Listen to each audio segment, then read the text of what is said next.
Pop Talk is where it's at, baby. The following content contains adult language and humor that is not suitable for viewers under the age of 18. Viewer discretion is strongly advised. The views and opinions expressed during the following video content are those of the individual and may not reflect those of others. Thank you. All right, call motion. Don't we always call that? I don't know. Yeah, maybe. Baron thinks his opinion matters so much. I'm not sure. Okay. Think that, don't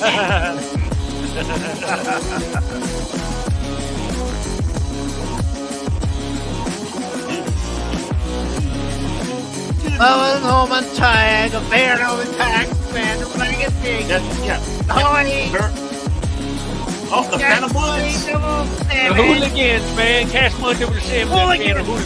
Hooligans. And Cato versus Wolby. Cato versus Wolby. And then that The soundtrack. 414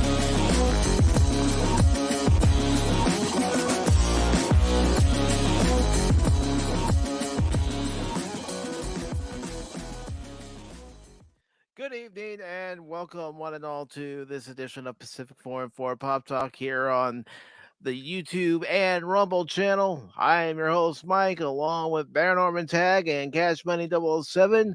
We are here to talk about some of the latest news of the week concerning pop culture and entertainment and offer our opinion on said news. Woohoo! Stuff was happening. Yeah. Some stuff is happening, dude. Like totally, dude. Like totally happening. I was just shoving my head in the ground there like an ostrich, eh? Yeah. Oh, yeah. Yeah. That's right. I have to because I can't go out no more because of this. You might think everything is okay, but Disney is gonna get you. Kathleen Kennedy's gonna get you. Disney and Kathleen Kennedy are gonna get you. Yeah. Oh, wait. I thought that was your reaction every time you realize it's a Sunday or a Wednesday for Pop Talk. Oh, yeah, that's, that's true. We got a show today? Yeah. Yes, Baron. We're on it right now. What? Why did you warn me? I could have said something appropriate about people, like Phil McCracken or something like that. Well, I mean, that's not hard. Yeah, that's true. To do.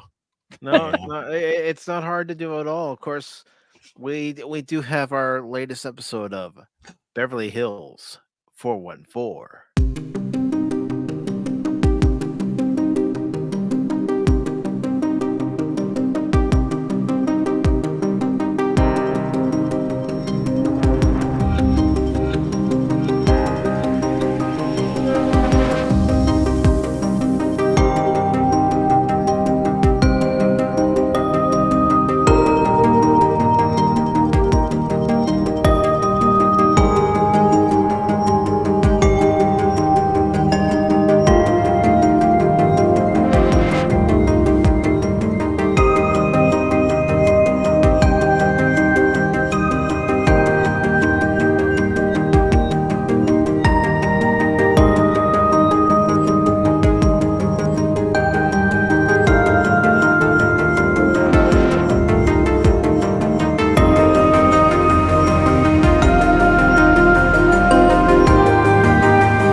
there wouldn't be any way she could trim his beard without those sweater puppies.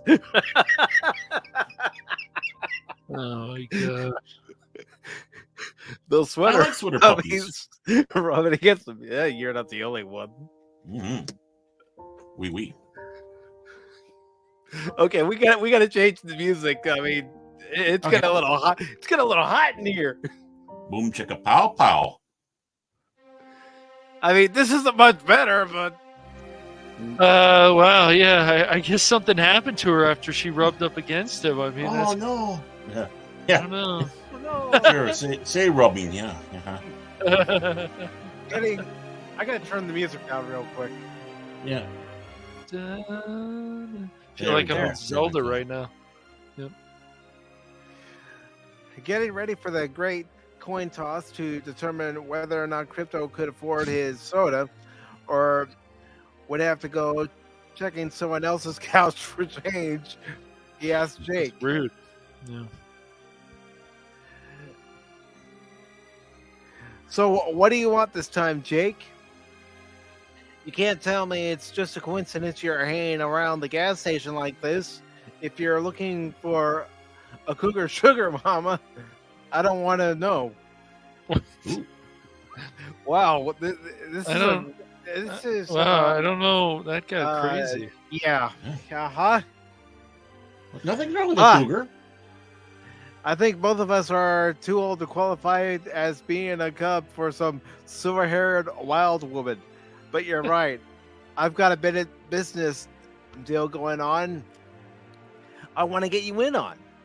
Oh boy. Uh-oh. There it was. Crypto always wondered why nobody seemed to come around to just visit anymore. It was always, end of the world this. You owe me for that nacho thing. Yeah, dude. You owe me for the nachos. You owe me for the Nacho man.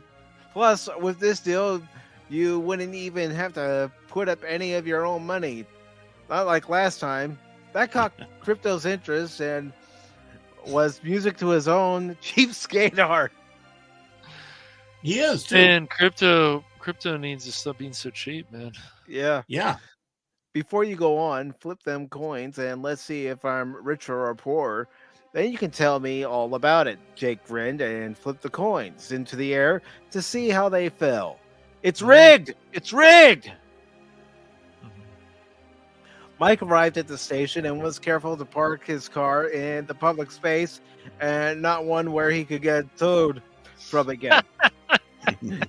At this rate, Gosh, he dang was it. in the hole almost enough for a new car. Oh, in the hole though.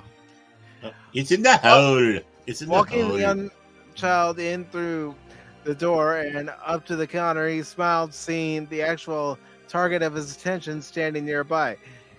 Damn, she made a tentacle belt. Oh, God. Might be the handcuffs. Ooh, a little not safe for work material. Mmm. Getting a little hot. Steamy. Hamana.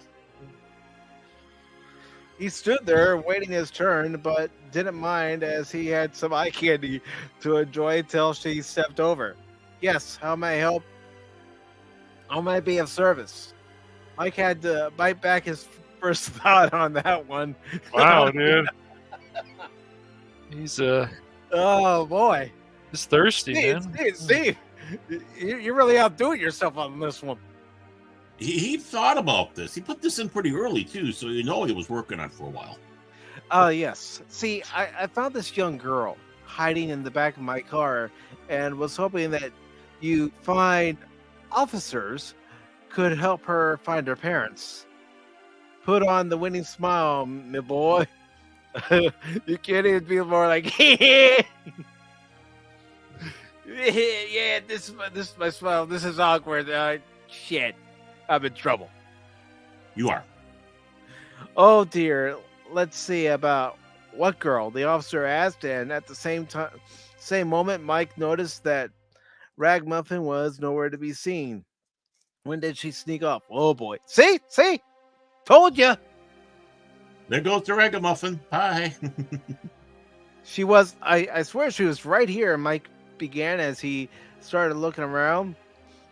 Though for someone that size, there were far too many things to hide behind. Not beneath, Mike. Come on, read!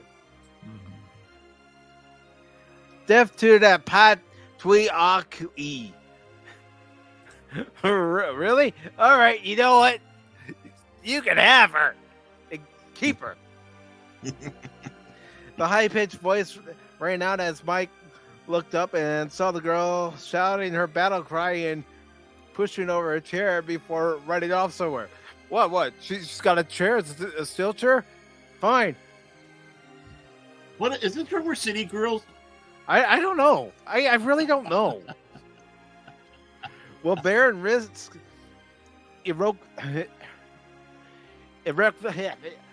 I can't speak. It's that last part of the story that I just read. Irrecoverable There you go. ear damage to get closer to Dominique, and forever cursed the way the French name their women after guys and vice versa. Steve. Dominique. What mysterious business deal is teasing at Crypto Senses? Can he trust Jake? No, you can't trust him. No. Will he ever get that soda? He won't get that either. Has get Mike that- unwittingly brought a midget terrorist into the police station, and will Officer Hot Pants believe he didn't know? Ooh, Oh, Officer Hot Pants. I like that. Find out the answers and more on today's episode of Beverly Hills 414 after these commercial messages. Oh my goodness. Good times.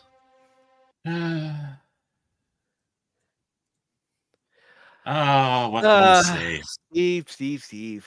He's our soap opera writer here on Pacific 414 Pop Talk. Mhm. Yes, we don't even know about those cookie ninjas anymore, though. It's crazy. Oh, Oh, those yeah, I forgot. they'll show up. You know what? You know what?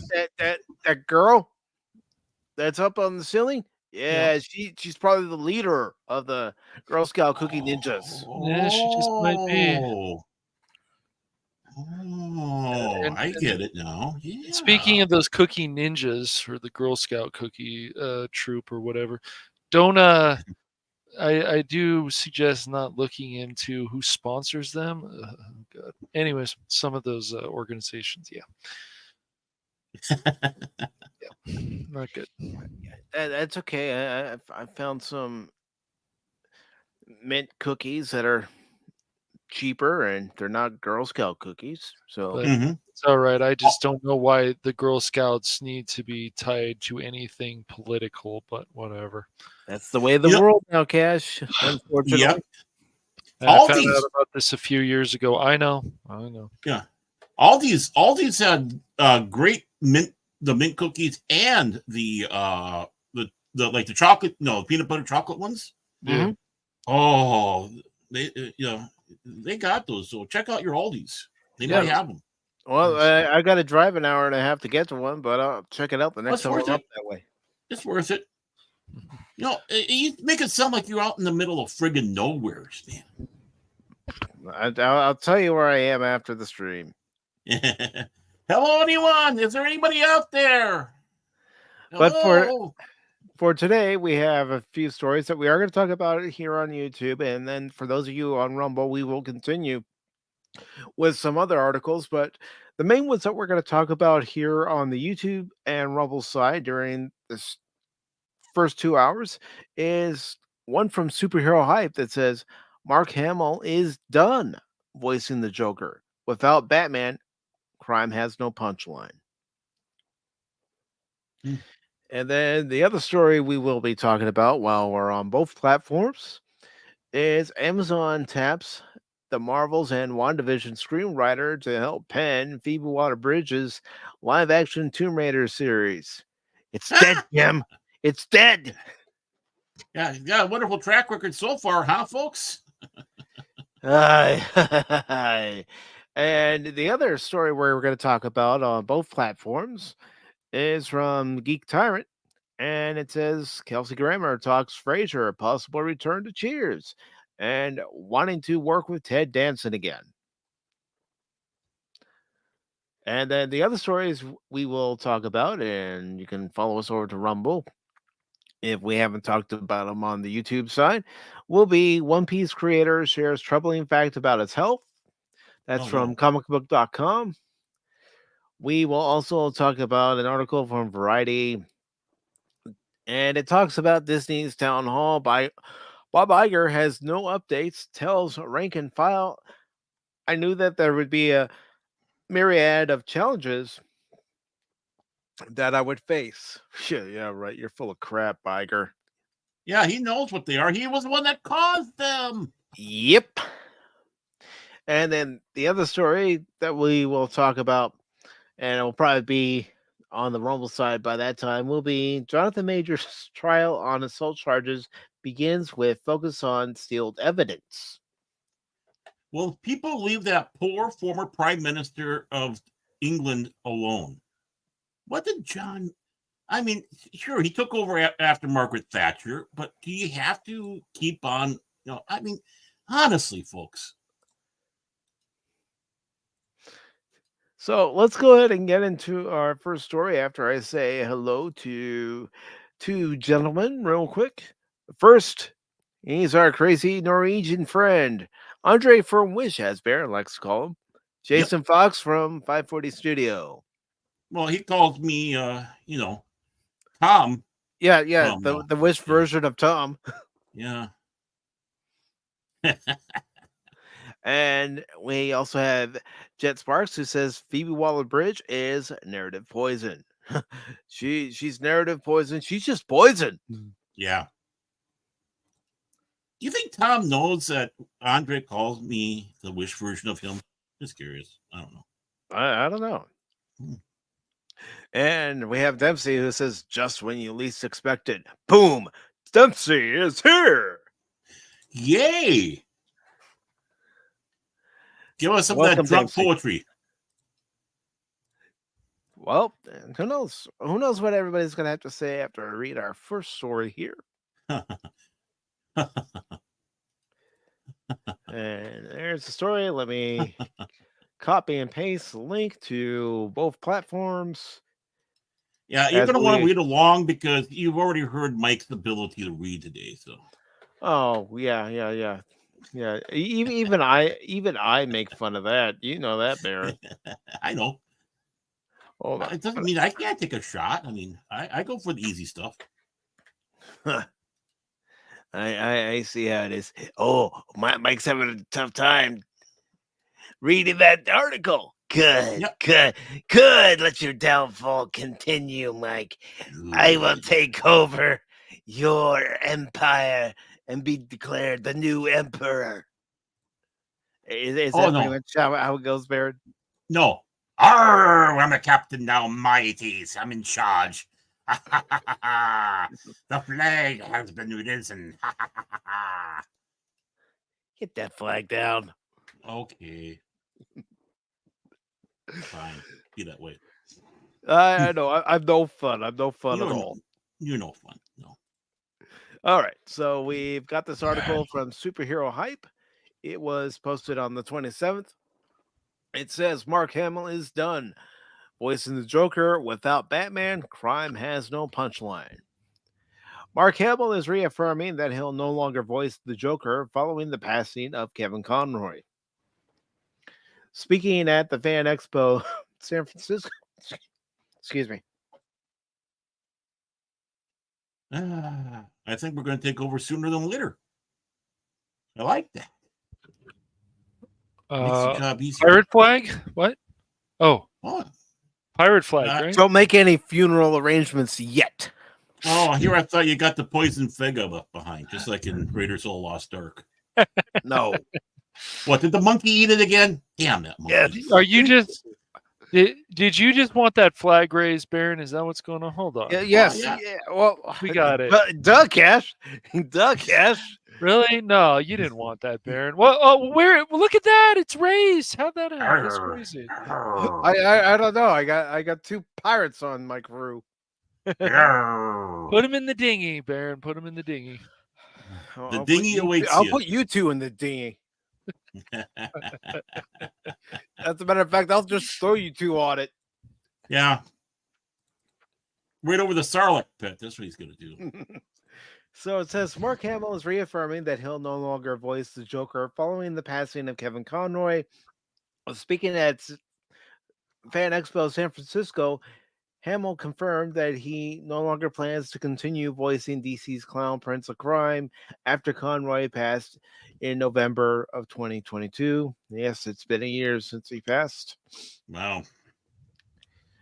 Via Culture Crave, Hamill said, "Without Batman, crime has no punchline." Mark Hamill says he's done playing the Joker.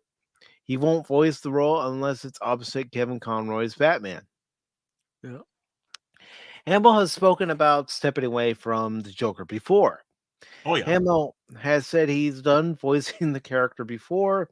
Speaking with Empire Magazine, January 2023, he said they would call and say, "They want you to do the Joker." And my only question was, is Kevin Batman? If yes, I would say I'm in. We were like partners. We were like Laurel and Hardy. Without Kevin there doesn't seem to be a Batman for me. Conroy and Hamill starred opposite one another as Batman and the Joker in numerous DC projects over the year, including the iconic Batman the Animated Series. They also both reprised their roles in 1993's Batman Mask of the Phantasm, which is a very good movie, 2000's Batman Beyond, excuse me, Return of the Joker, 2016's Batman the Killing Joke, and then, of course, you have the Arkham games. Mm-hmm. When Conroy passed away in 2022, Hamill said in a statement to The Hollywood Reporter, "Kevin was perfection. He was one of my favorite people on the planet, and I loved him like a brother. He truly cared for the people around him. His decency shone through everything he did. Every time I saw him or spoke with him, my spirits were elevated." While he may be done voicing the Joker, Hamill isn't stepping away from Hollywood completely. He recently played a significant role in Mike Flanagan's The Fall of the House of Usher, which premiered on Netflix in October 2023. He's also set, excuse me, to star in Flanagan's next movie, The Life of Chuck, and additionally voices the character of Art Rosenbaum in Prime Video's Invincible series. Well, plus he also does a piss poor job as Skeletor in Kevin Smith's He-Man and the Masters of the Universe. Just my opinion. Mm-hmm. And the whole thing was piss poor, so why not? Because when you hear him speaking as Skeletor, it's still the Joker. It's not Skeletor. You boobs. Even in the 2002 series, the gentleman that provided the voice still tried to pay homage to Alan Oppenheimer's Skeletor, but doing it in his own way. Mm-hmm. As it should be. He-Man. Yeah. He-Man, you He-Man. muscle-bound boob. And Man. Dempsey says Joker was his best role. Rest in peace to his career. Yeah. That's the voice role that he's most famous for. Yeah, in some ways, he's a little bit more famous for that than Luke Skywalker, to be honest. Yeah. Or Yeah, Jake Skywalker, Yeah. When I found out that it was Mark Hamill voicing the Joker, my first thought was, Luke's gone to the dark side. But yeah, I mean, he said that. He said that he was retiring before, but that was before the Killing Joke. But they brought him back for the Killing Joke, and he kept on doing after that. So, I mean, I think this is for good. I mean, honestly, like he said, they were a team. They were, and it's kind of hard to continue something on when someone that you click so well with is gone. So maybe it's time that there is a new team, and hopefully they'll be, good, that they'll be able to pull it off themselves and make a new legacy, you might say. Yeah, It'll be a hard. new legacy of two voice actors providing the voice for Batman and Joker. Mhm. Maybe it won't have the same impact that Kevin Conroy and Mark Hamill did as Mhm. Batman and Joker, respectively. Right. But you never know. Exactly. And it'll be for another generation anyway. So how many people played Batman in the animated throughout the year? And yeah, and Dempsey's right. He's really good at playing the Joker. Mm-hmm. But yeah, it's going to be interesting to see where he's going to go. I mean, he does a lot of voice work. He does a lot of computer game stuff too. They had him doing it for the Mandalorian, so I'm sure somebody somewhere is going to want to grab him so they can have Mark Hamill part of their project. Yeah. Kind of a legacy thing. His career in front of the camera may not be what he once thought it was going to be, but his career behind the microphone definitely was elevated because of him voicing the Joker in Batman the Animated Series. Mm-hmm. Well, yeah, I mean, his big solo effort after Star Wars was Corvette Summer, and that crashed. Mm-hmm. He was in the Big Red One with Lee Marvin, but he was a supporting role in that one. Then he was in Slipstream, which was actually a pretty good movie. It's just long and slow, but he was the bad guy, so he wasn't the main protagonist in that film. Yeah, I mean, really. And of course, a trickster. He was a trickster in both Flash series, which I find amusing. But I mean, honestly, in front of the camera type of guy, he's not the best. No. I hate to say. He did shine as Luke Skywalker. He was able to pull off Luke Skywalker and make the character very iconic. And I think maybe it's a lot of him that was in that part. But outside of that, yeah, it's not like Harrison Ford. I'll tell you that right now. And I'm not that impressed with Harrison Ford's acting career, to be honest with you. I know, sacrilege. I don't know, man. His resume is pretty impressive, dude. Baron, I know. get off my plane. Yeah, well, that's one of them right there. I mean, I like that movie, Air Force One. Yeah. No, it's just like Mark Hamill and Harrison Ford. A lot of these actors are, just bring up a certain orange man, they'll lose their shit. But yeah. And they got to learn to stop doing that. They got to learn to stop. They can't, doing dude. that. They can't. Right, and I'm saying even on the other side, it's like let's keep the politics out, because that's just it. One of the bad things is when Mark Hamill goes out there, he's not just attacking Orange Man, he's attacking people who support him, and many of those people like him as his roles and all that, and pushes people away. I mean, I know they have this attitude, well, fine, I don't want you to be my fan. Then they start finding out, why is nobody coming and watching my projects? Yeah. Well, it's because you just a fan base. Right. Well, exactly. And other people say, "Oh, I don't care what his politics are. I still love him as Luke Skywalker," which is fine. But yeah. Well, yeah. I mean, I love him as Luke Skywalker too, and that was before he started doing because obviously it's the 70s and the 80s. Yeah.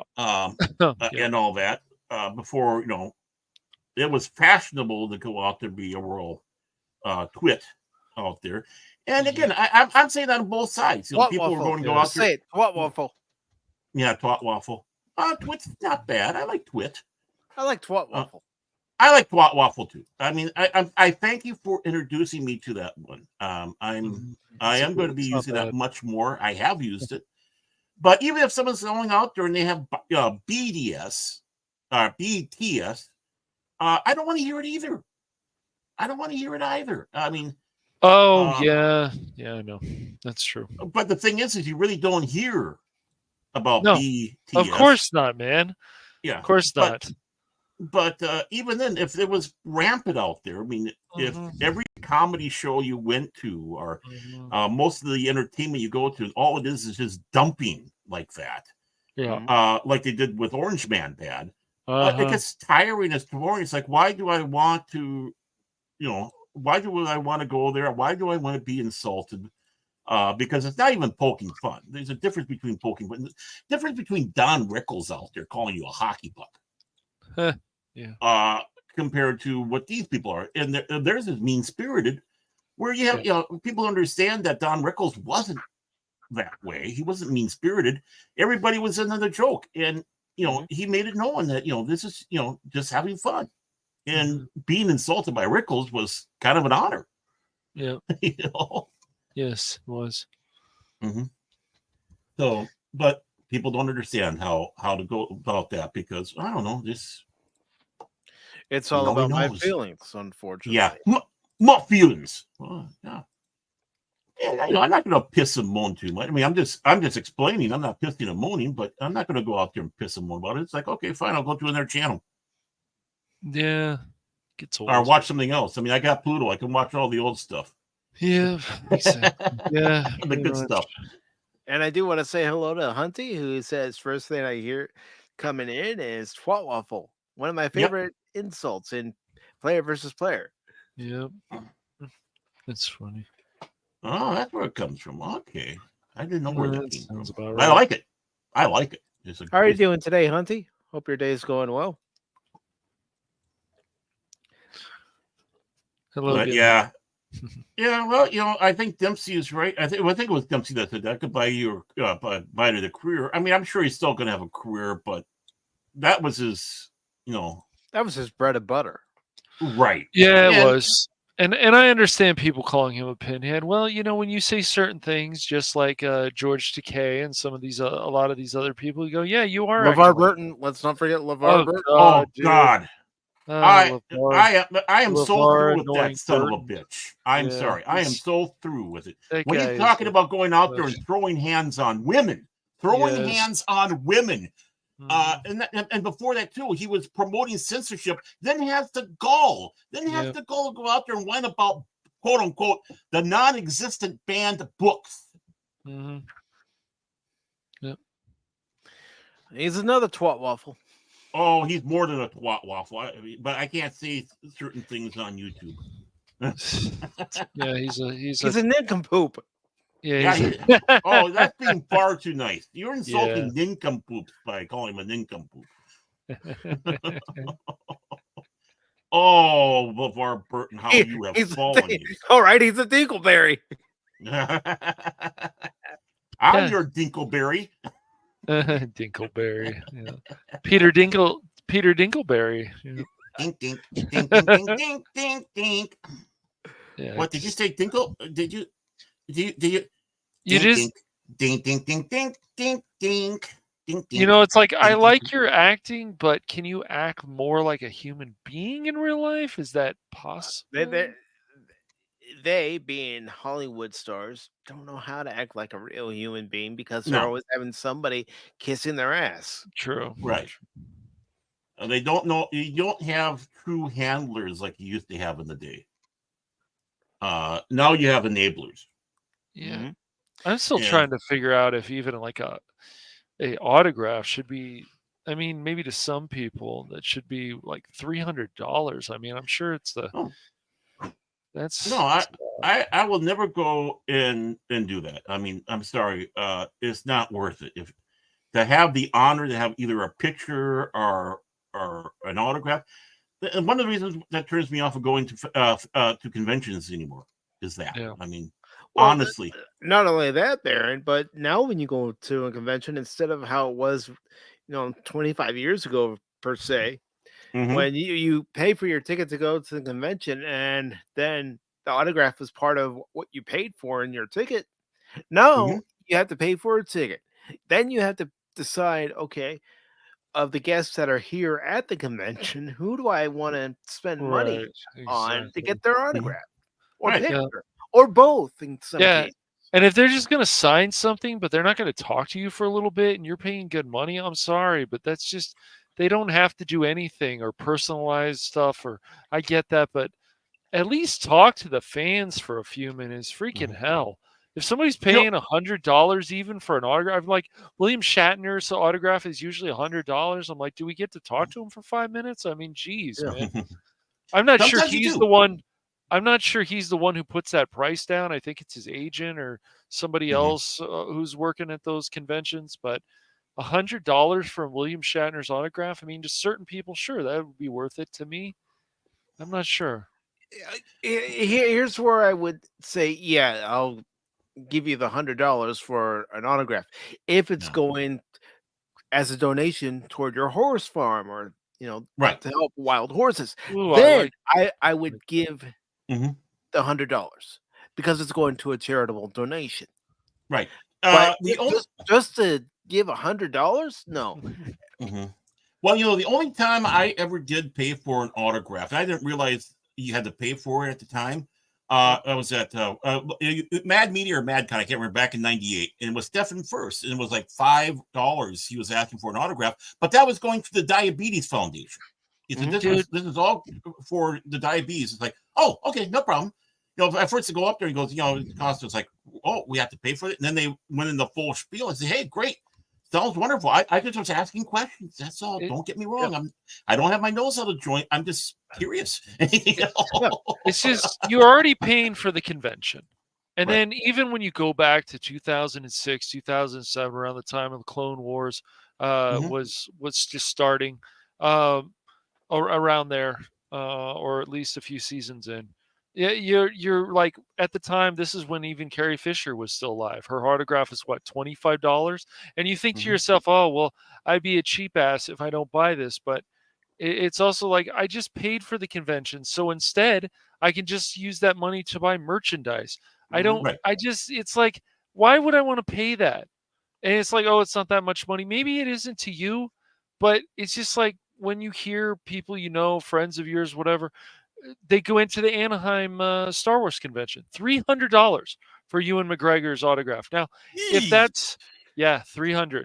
Now, if that's, and all he did was sign it, like he didn't even, talk to the person much. So that, hey, like he was tired and stuff. But $300, and if you think that autograph, he was tired, yet he's getting paid a lot of money to be there. I know, but I hear he is a nice guy. But I don't. The thing is, okay, he's tired and he's getting, because they're having him run rampant through all these fans or whatever. I don't know, but $300 for an autograph. Now, if you think that's important to you, that's fine, but that's a lot of money. Yeah. $100 for a celebrity is a lot of money. Yeah. But 40 or 50 and they're going to talk to you for 5 minutes. Yeah, okay. That's not terrible. And they're going to sign some things. Okay. That's cool. Yeah. And real quick, Honey said, I'm good, but it's colder than the Ice Age here. How are y'all? Well, not too bad. Doing all right. Right now, you're hearing us saying, get to the clip. You know what really grinds my gears? About convention prices. And it's just not. It's like if you're going to go convent, and now, of course, even what Jace showed me before from other streamers, they have this extra crap in there. Certain booths. I don't want to go into details, but certain booths, or actually, I guess it doesn't matter. You got the LGBT booth. You get even at a game expo where kids are around. They've got a sex toy booth. I'm just saying. I don't really understand. Yeah, they did. Why is that at a convention? I don't know, but I'm just saying that it seems like you're paying money and you should get the best experience possible, but it seems like you're paying the money and then there's going to be all this extra crap. And it's like, well, that sucks, man. You can avoid it. You cannot go to the tables or anything, but I'm just like, it's a gaming convention and Honey says, I can insult LeVar for you. I'll include censorship for Baron. Thank you, Honey. Oh, trust me, there's a lot of things that went through my head. It was calling him, and it's like, it's like, LeVar, what are you doing, man? What are you doing? Throwing hands on women. You were a tough guy. Oh, dude. Wow. Yeah. You're gonna throw hands on people that you don't like. Well, that's just ignorant, stupid, and reckless. Yeah, I'll tell you what. Why don't you start with Cynthia Rothrock there, LeVar, and let's see how well you do. Okay. like to see her kick your fucking ass. Jeez. Oh, but I just remember, like in the 80s, the first time we ever had something major like that come to the Twin Cities was what they call the Doctor Who festivals, and it was Peter Davison.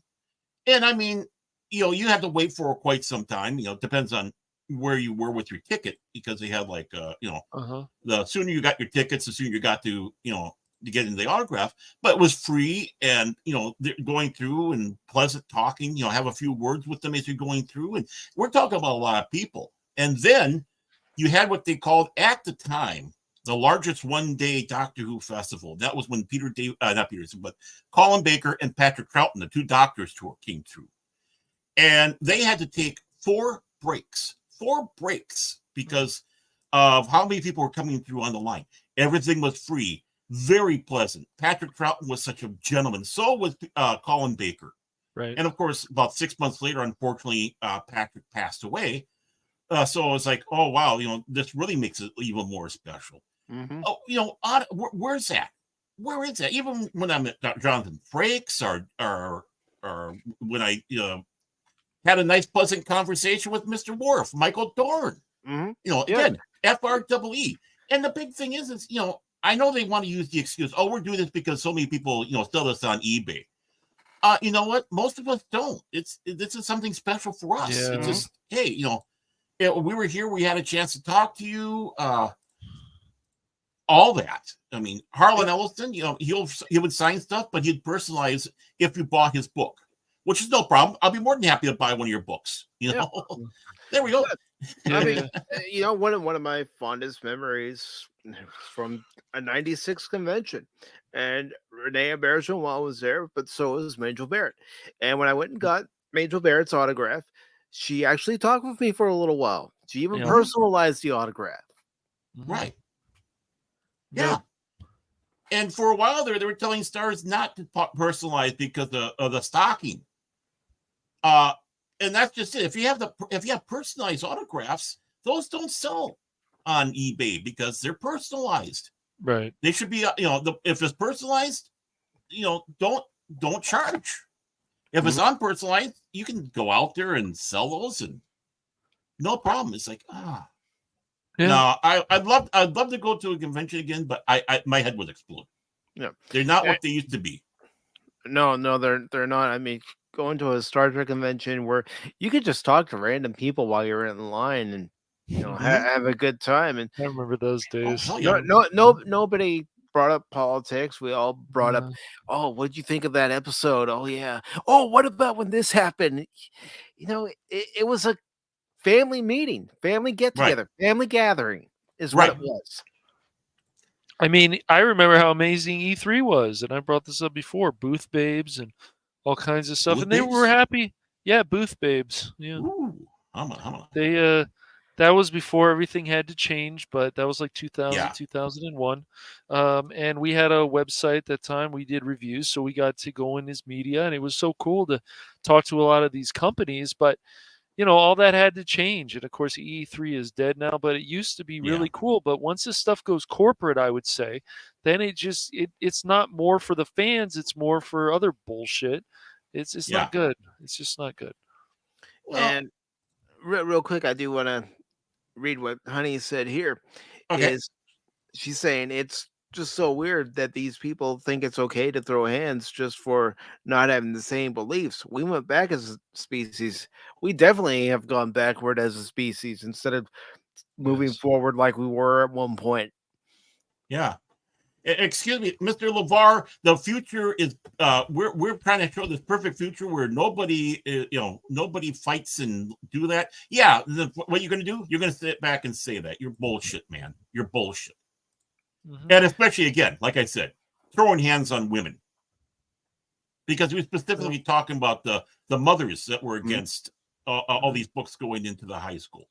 And Baron, you had mentioned that you also met Michael Dorn at a convention. Oh, yeah. Lovely guy. Definitely a lovely guy. Very personable. And what I thought was cool when I met him, when he came to San Diego, is he flew his own jet down. Because he was still in his flight suit when he arrived. Yeah, well, I can tell you guys Connor Trenier was cool. It was like, no, dude, you died. Like, you shouldn't have died in this. Like, it sucked. And it's like, yeah, it's funny. I don't know. Just running into him at a movie theater. And sometimes when you're out, especially in California, you're going to run into some celebrities. I don't know how many times I've Here we told. go again. It doesn't matter, though. It just happens. Yeah, I know. Sometimes. Oh, yeah, I know. But, it's cool. It's fine. But it's also like, does it really matter, too? So if you meet celebrities, cool. If you don't, it really doesn't matter. It's just. I'm sorry for laughing, but I'm looking at this comment from Honey.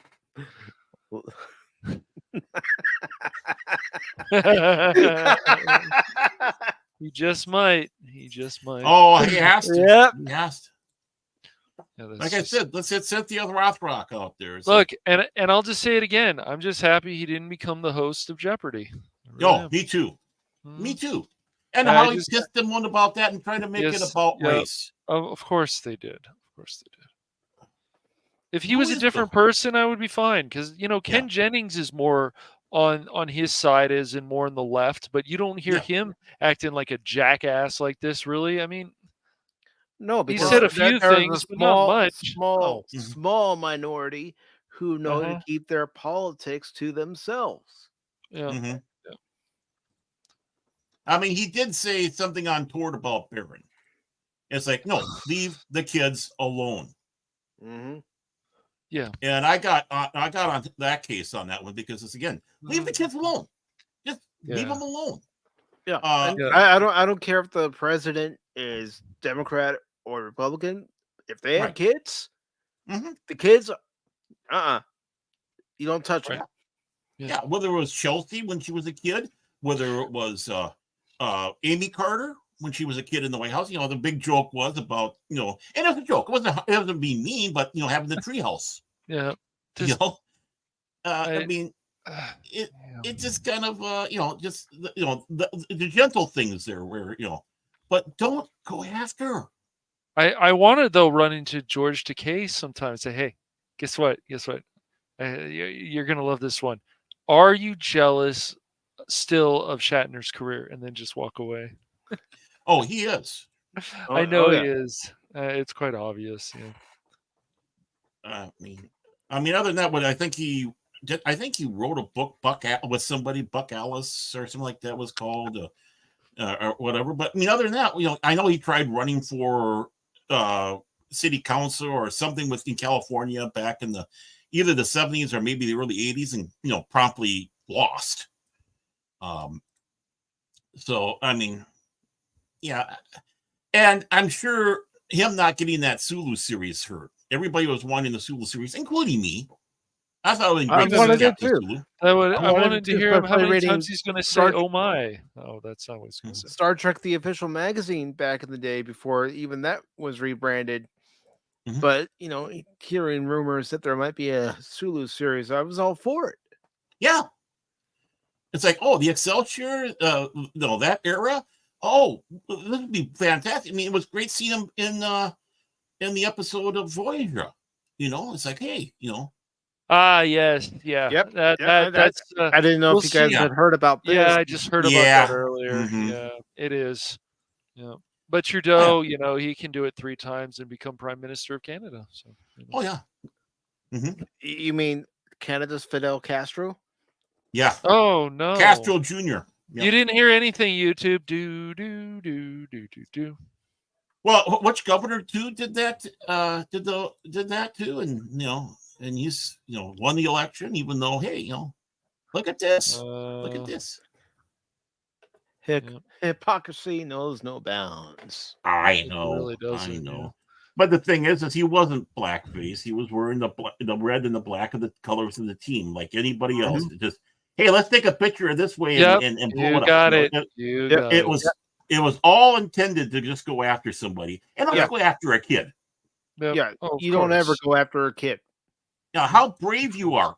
You're so stunning and brave, wanting to throw hands on women, attacking kids. Like little AOC. How they went after that kid. It's like, honestly, you guys are pathetic. Now if he painted his whole face like that, yeah, that probably could be a problem. But still, Yeah. it's Mhm. yeah, that would not be good. But the hypocrisy of all this stuff is just crazy. Well, yeah. I mean, exactly. I mean, it just makes you want to sit back and say, Lighten up, Francis. Well, they just focus on this stuff too. It's like, is this all you have pretty much going in your life? Is this For meaningless enough some, to yeah, try for some people, that somebody is else? all they have going. It's yeah, disgusting, man. Don't you have anything better to do than look at some picture or try to just pathetic. Absolutely pathetic. Yeah. well, yeah. Yeah. I mean, people are trying hard to go out there and be offended or be outraged because Okay, that's their what if goal in it life. was and of course, it's a white kid, so I feel like it's an Yeah. easy target. So, but now Yeah. what if it was a black kid who had, like a white face thing? Would people like us freak out? I doubt it. We've seen No, white face no. on the certain family. I'm not going to say it Yeah. on stream, but it was that skit of Dave Chappelle. It was hilarious. Yeah. There was white face. Yeah. Well, yeah. Well, yeah, exactly. Someone was going Eh, around in. Oh, sorry.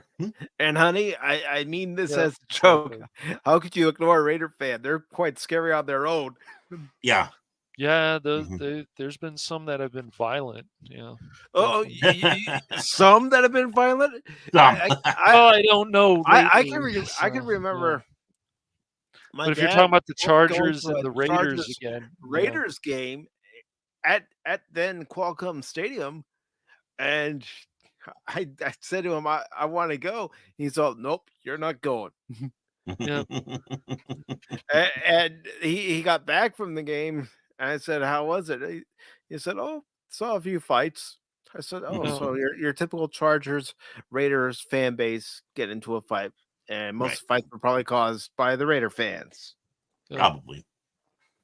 Yeah, they put black on there and that silver, yeah, on their Yeah, face, black of and course. silver. Well, Mhm. well, someone that was going around and it's like when you had the Washington team with their former name.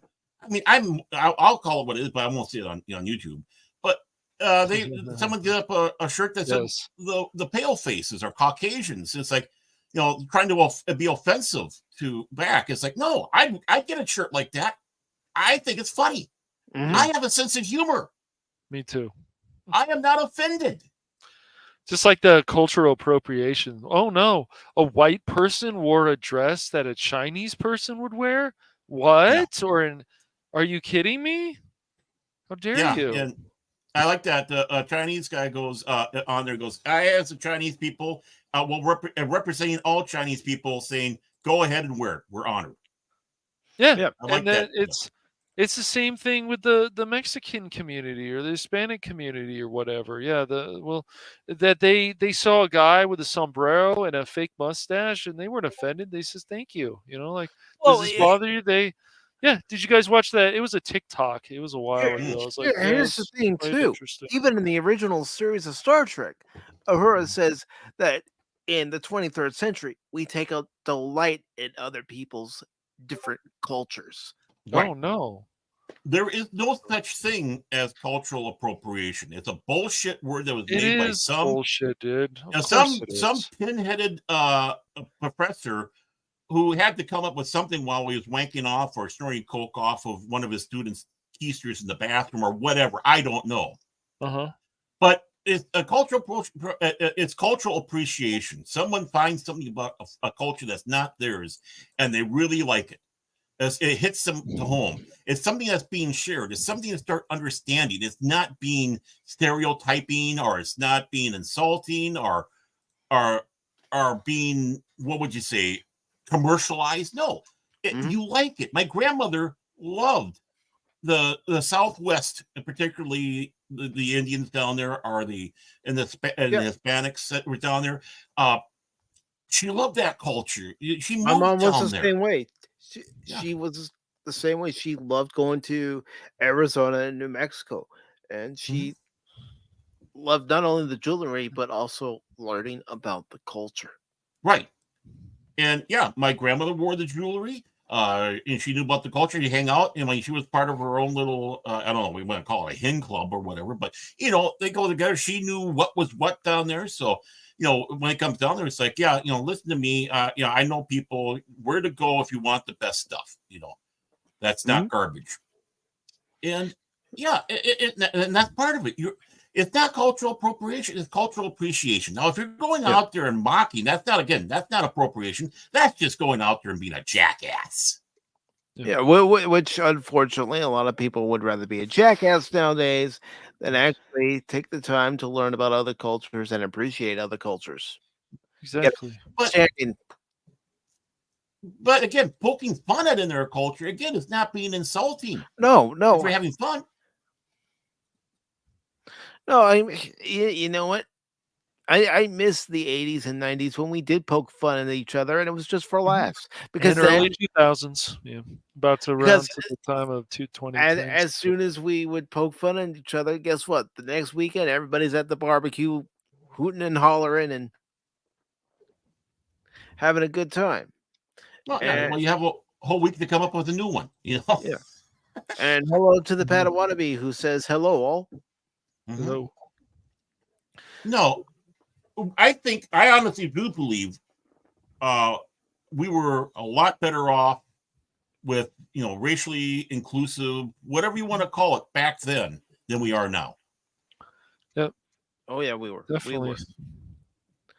We have fallen back so far.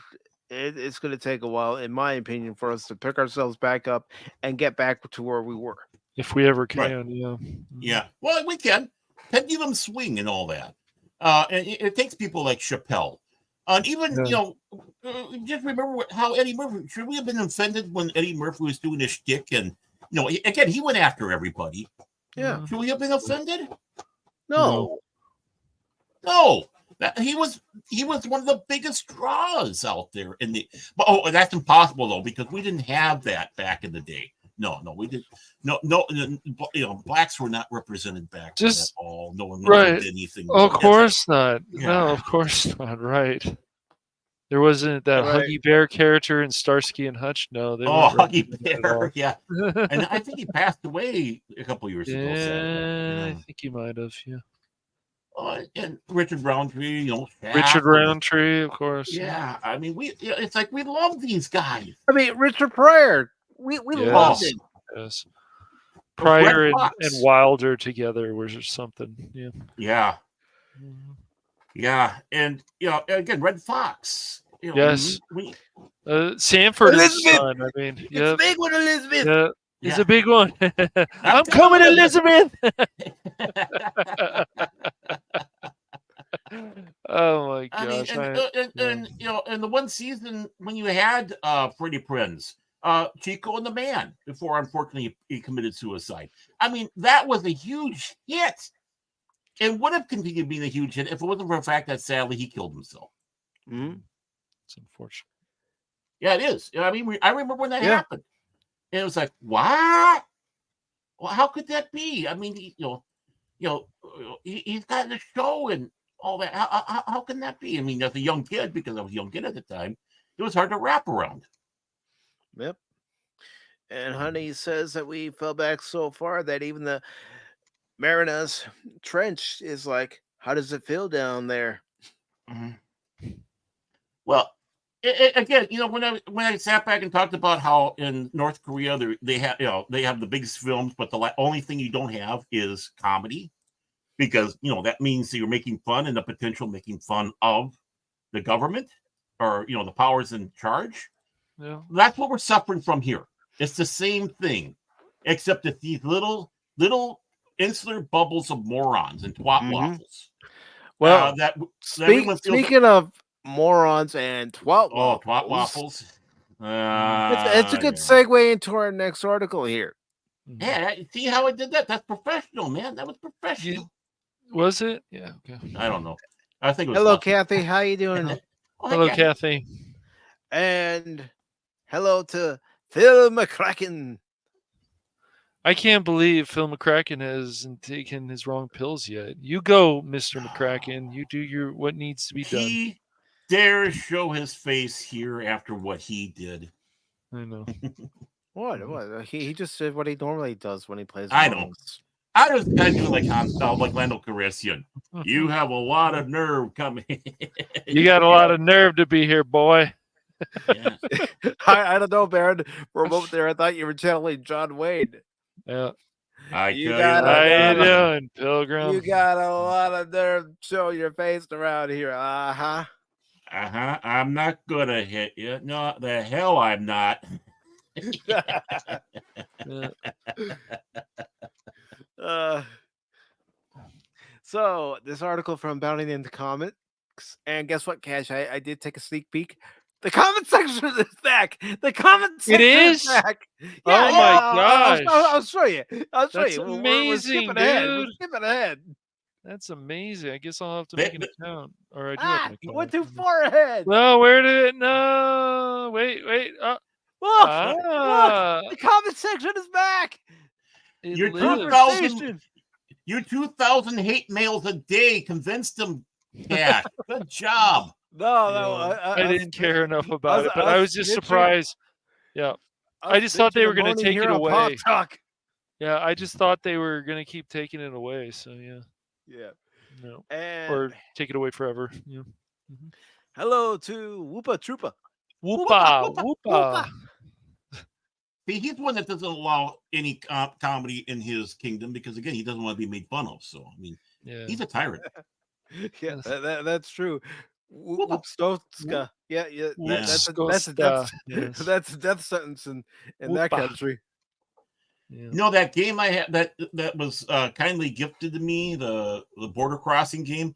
If I wish I could change the name to Whoop, you know, what's the name of Whoop is again? Whoopstowska. I wish I could change it to that. I mean, that'd be great if you could change the name of the country that you're in. Whoopskosta. Yes. Yeah, maybe some modder will do that for me. Maybe, but we have this article from Bounty in the Comics that says Amazon taps the Marvels and WandaVision screenwriter to help pen Phoebe Waller-Bridge's live-action Tomb Raider series. It's dead, Jim. Yeah, I don't think it's definitely going in the right direction. I hate when they also come out and say these things like they don't have to say it, but they like, well, you know, before she was a sex symbol. I don't know why that bothers you so much, Phoebe Waller-Bridge. Is it because she's not? Because she's not, I guess. I don't know. I'm like, are you that much of a narcissist that you're worried about a character that okay. Honestly, Whoopa says, I am a tyrant indeed. Yeah, he is. All right. Honestly, which guy here, which person, and let's go even with women, because I'm sure there's women that you know that play either both sides or play for the same team. How many are aroused by Phoebe Waller-Bridge? Honestly, you see her, you go, "Whoa, yeah, I'd like to have me some of that." No, and she knows that. She knows that. So yeah, I don't know. I would hope she's not that bad. I really would. Oh, but, I think she is. Yeah. I mean, I when would hope not. When she's saying that you can't have her busty anymore, and all you have to do is take a look at that flat chest. I mean, if they call it the carpenter's dream, flat as the board and easy to nail. I mean, have we been canceled yet? Not yet. Not Okay. yet. Not yet. I'm trying. Look, I think she we need just to try a little harder. She was trying Okay. to get an ass like Brie Larson. Okay, gosh, come on. What ass? You know what I mean? Whoa, wait, Cash. What are you smoking? I mean, I'm being sarcastic. I'm just saying that. Yes, Cash, I am understand too. I am too. Uh-huh. I'm being an asshole. At least Brie has a bigger chest than Phoebe Waller-Bridge, but when it comes around fake the ass chest, department, fake chest. well, I well, that's beside the point. Look, I don't. But I mean, this is gonna sound mean, but I really don't care. I don't listen, really listen, know. Brie Larson's no Selma Hayek. I don't really No. know how many women are even real anymore in Hollywood. As in, they cut their hair. They don't look like women anymore. You're not even sure.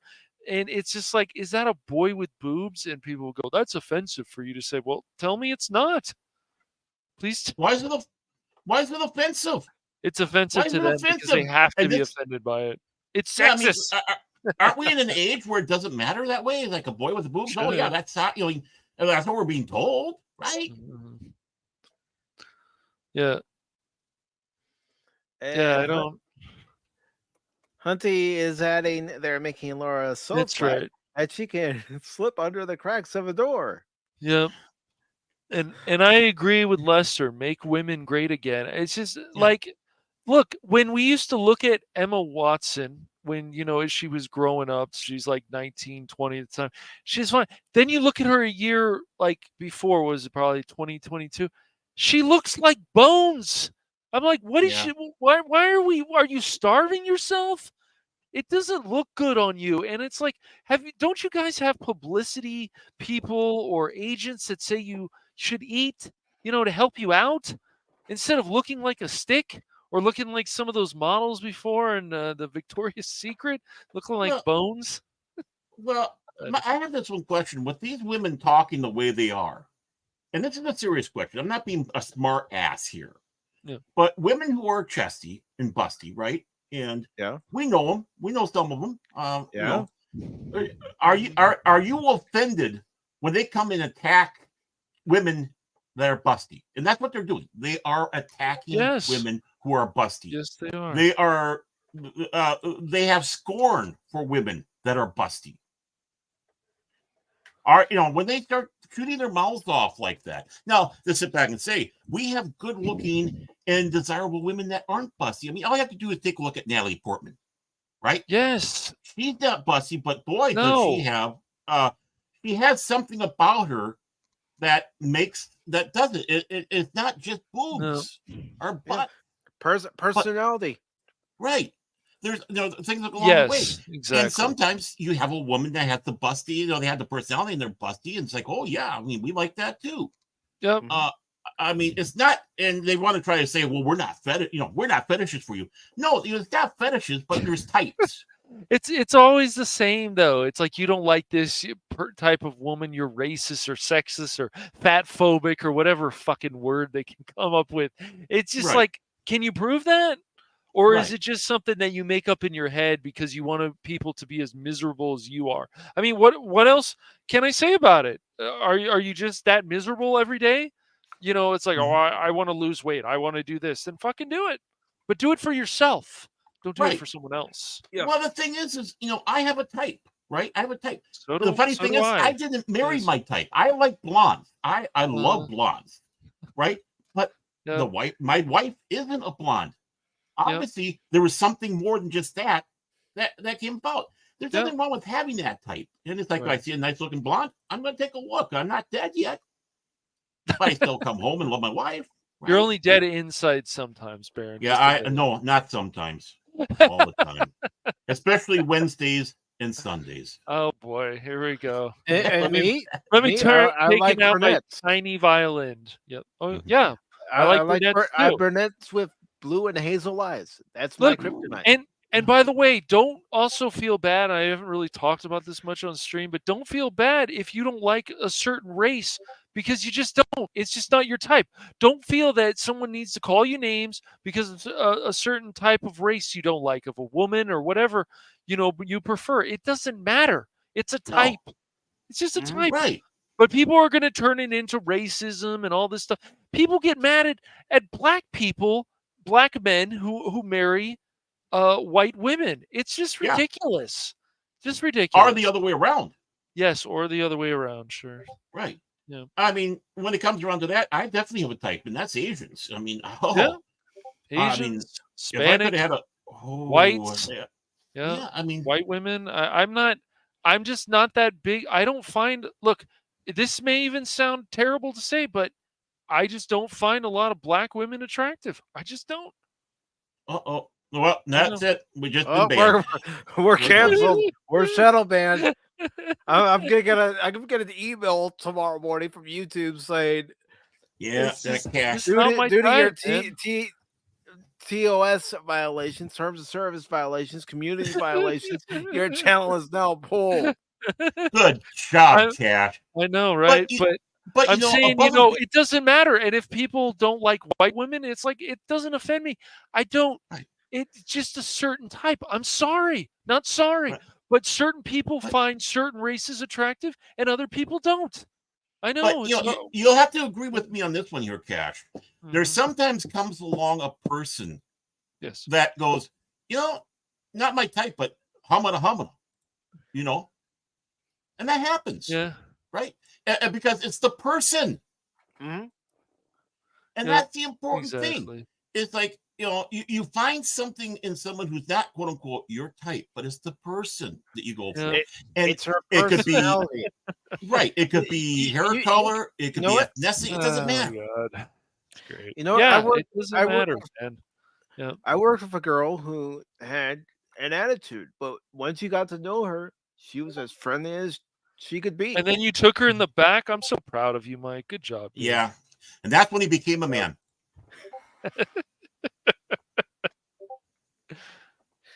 Because just like men, women will be there, whether it's at the workplace or wherever they're meeting you, and they're seeing how you're going to act.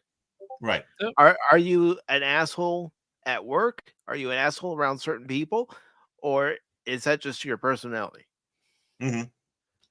Yeah. And for some people, it's kind of a defensive defensive thing because you know they don't know that it's like standoffish or whatever until they get to know you, and when they get to know you, it's like, oh, here's that the real them. They took that mask down.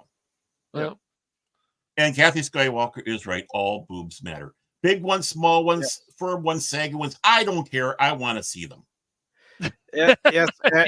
And let's get this trending worldwide on Twitter or X or Twix or whatever you want to call it on all the social medias. Every week. Save boobies. Yeah. Boobies. I just put it on. Real boobs matter. Yeah. There you go. All right. So this article, like I said, is by Spencer Macaulay. It says in a move that. Oh wait, Spencer. Am I reading this sentence right? In a move that does bode well for the storytelling quality of Lara Croft's next live action adventure. No, I can't be reading that right. No, I think not has been lost in there because it doesn't read right without putting a not in there. Yeah. Sorry about it in the comics, but this is another example where your articles need to be proofread by an editor. Come on. Yeah, we love you. We love you guys, but we're gonna hit you on stuff.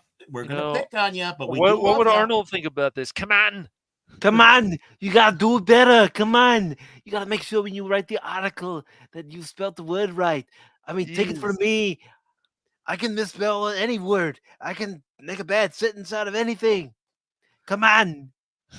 That's why it's so funny in River City Girls. It's like we have like these Arnolds running around, these Terminators. I can't do it, Arnold. You can do it, Baron. You have to say just practice the line. Who is your daddy? And what does he do? Yep. Okay. It is not the law. It is not a tumor at all. Yep. So I'm gonna read that again, but it's how Spencer wrote it. In a move that does bode well for the storytelling quality of Lara Croft's next live-action adventure, Amazon has reportedly enlisted the services of Marvel Studios screenwriter Megan McDonnell to help pen their upcoming Tomb Raider television series. Just play the games. Play the games. There's plenty of material there. Yes, play the games. Play the old games. Play the new games. Are you? Mike's like, Mike goes, this is Sparta. And then, come on, Catch. It was a year ago I started playing Shadow of the Tomb Raider. What did I do? I like to rambo it. Yes, I know. I watched it. I said, hey, Mike, you can't do that. I'm going to do it anyways. I'm going to rambo it. I was like, you son of a bitch. Yep. McDonnell's addition to the Tomb Raider production team was first revealed on November 22nd, courtesy of her placing 8th overall in the 2023 edition of Variety's annual 10 Screenwriters Watch List. Oh, really? Excuse me? After the Marvel? This still says everything. Huh? What? Are movies floppy? No. You're looking at the acting range of Brie Larson right there. Excuse me. What are you doing here? I have an asshole bothering me. El Diablo Gato has returned. El Diablo Gato, yeah. Your mother's home. Go find her. Making the ranks thanks to her aforementioned Marvel work, which includes having served as a story editor on WandaVision, which she informed the outlet had been her first professional writing job. The initial writer hired for the Marvels and a consulting producer on the upcoming Agatha Dark Hold Diaries. Who wants to watch that? I don't. Whatever. Yeah.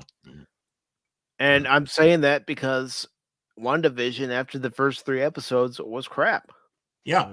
I never really got into it. So Yeah. Well, let's double down on failure, folks. Mm-hmm.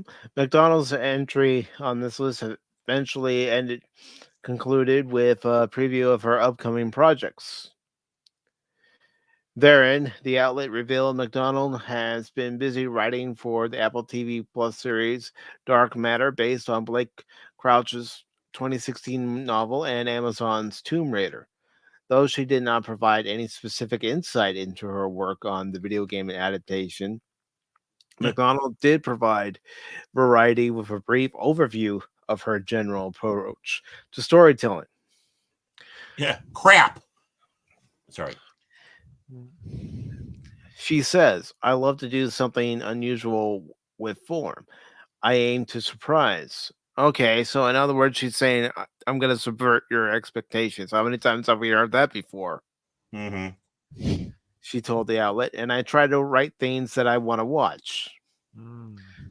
Most of my stories, excuse me, most of my stories start with whatever funk or crisis I'm feeling I'm living in.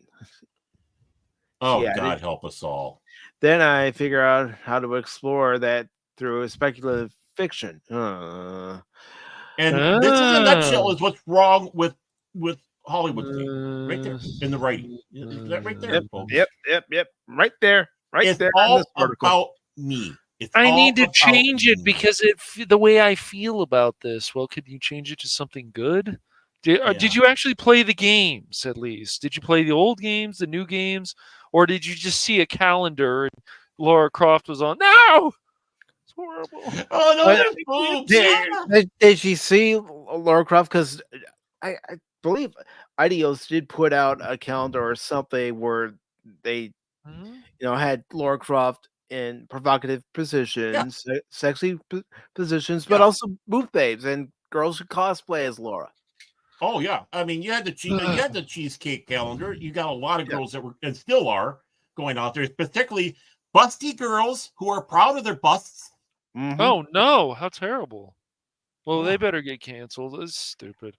Once again, yes, we know how the whole thing went with the Tomb Raider, the Lara Croft thing. It's like, oh, she's got smaller boobs in the game. No, look, I understand that to an extent because people don't like the changes because you already had the character this way. Why are you changing it? It seems like an agenda, but still, her character model looked fine.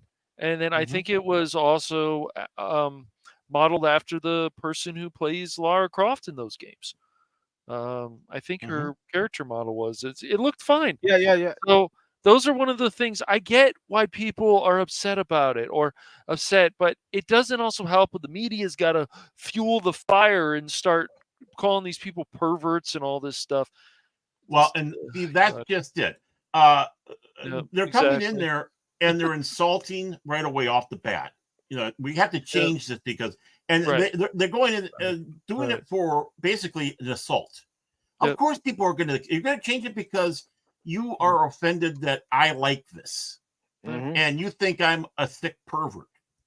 Yep. But you get your special deliveries from Wayfair, at Hollywood. So yeah. Well, we should show her Beargate then and see if she's excited about it. Because don't do that because you probably end up doing a bear in there. I don't know, or a otter or something like that. You never know. I mean, you do have a bear chasing you in Rise of the Tomb Raider. That's true. You do. Yeah. But it's like the vampire lady. How many times did a bunch of people on TikTok and stuff said, I want to be smashed by that lady, that vampire, I want to be smashed by, and they were the same people who were these, crazy leftist woke nutcases, the people that you see on the or that read about a lot of the media, and you're like, Yeah. but they want to be smashed by this woman. This vampire woman, fine, but they were obsessed with it, and they kept talking about. Yeah, I mean, heck, they made that Like, they made that character really good looking. I tell you what, but still, I mean, and there's nothing wrong with that. I have a friend who In quit many that ways- game because the character's not in the game enough. He's like, it's a tease. And I'm like, dude, they never said it was. I mean, Capcom hell, never said. why do you think a bunch of women 5 years ago flocked to see Aquaman? Mm-hmm. Exactly, Yeah. Jason Momoa, and that's fine. Not his acting talents, that's for sure. No Yeah, offense to the guy Jason, can- I'm not being The guy insulting to can him, but act. it's like The guy can act. Yeah, I it's know, just- but they yeah, were going to see that Oh, not of because of course. his acting skills. Right. That's I mean, right. wasn't that the reason it made $1 billion or something worldwide? At least I think it was $1 billion. Yeah. And how many people swooned at Chris Evans in the first Captain America movie? Right. Yeah, I'm sure. Nothing wrong. I mean, when they want to sit back and say about I body shape- swooned at Haley Atwell. She's an attractive woman. Mm-hmm. Yeah. I mean, there was a lot of guys out there that was eye candy for women and men that play for the same team, if you want to go out there throughout the ages. I mean, look at Arnold in the Conan films or whatever he takes his shirt off and his muscles are. Or if he rippling, was, he might have been still on steroids at that time. But yeah, that's yeah, true. but still, yeah. I mean, or Sylvester Stallone or Jean-Claude Van Damme. Or or you take a look at Fabio, for Christ's sake. All the women getting all excited and hot and bothered over Fabio. I mean, and you know what? Nothing wrong with that. Nothing wrong with that.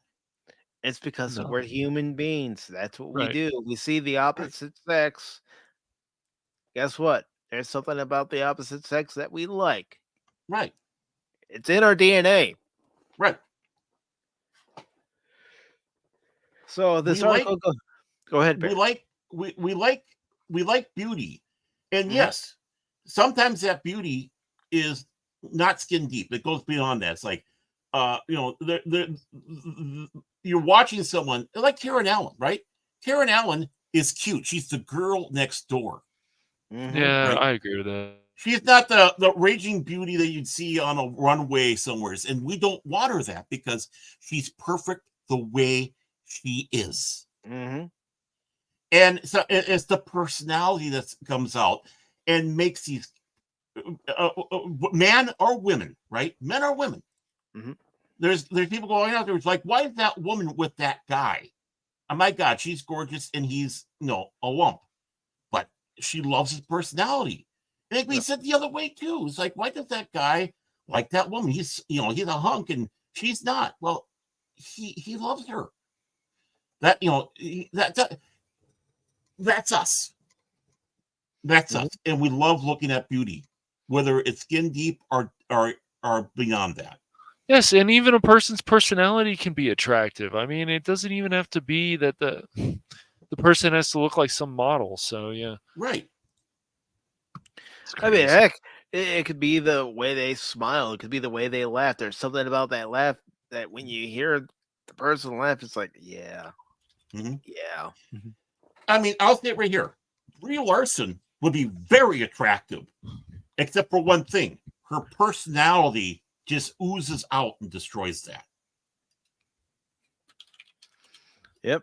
And hello, Le Rose. Good to see you. I mean, again, I'll bring this up. When Excuse me. when Endgame came out 4 years ago, Hello, lady. my mom was watching one of those entertainment shows, and I was talking with her, and she said, "So that's Brie Larson, huh?" I said, "Yeah." and then we see Scarlett Johansson, and she's all, "Okay, Mike, tell me the truth. Of those two women, which one would you rather have?" I said, "Scarlett Johansson," and she asked me, "Is it because of her bosoms?" And this is what I said, folks. This is what I said, "Well, that and she's got a personality." Right. I mean, even what's her name who's playing the fake Snow White? She would be attractive, but the thing is her arrogance and her personality oozes out and it ruins it. Mm-hmm. Yeah, I agree with that. Jay sent me something of Peter Jackson to push our point about how important it is to keep the source material or something. I'm trying to send it to you, Mike.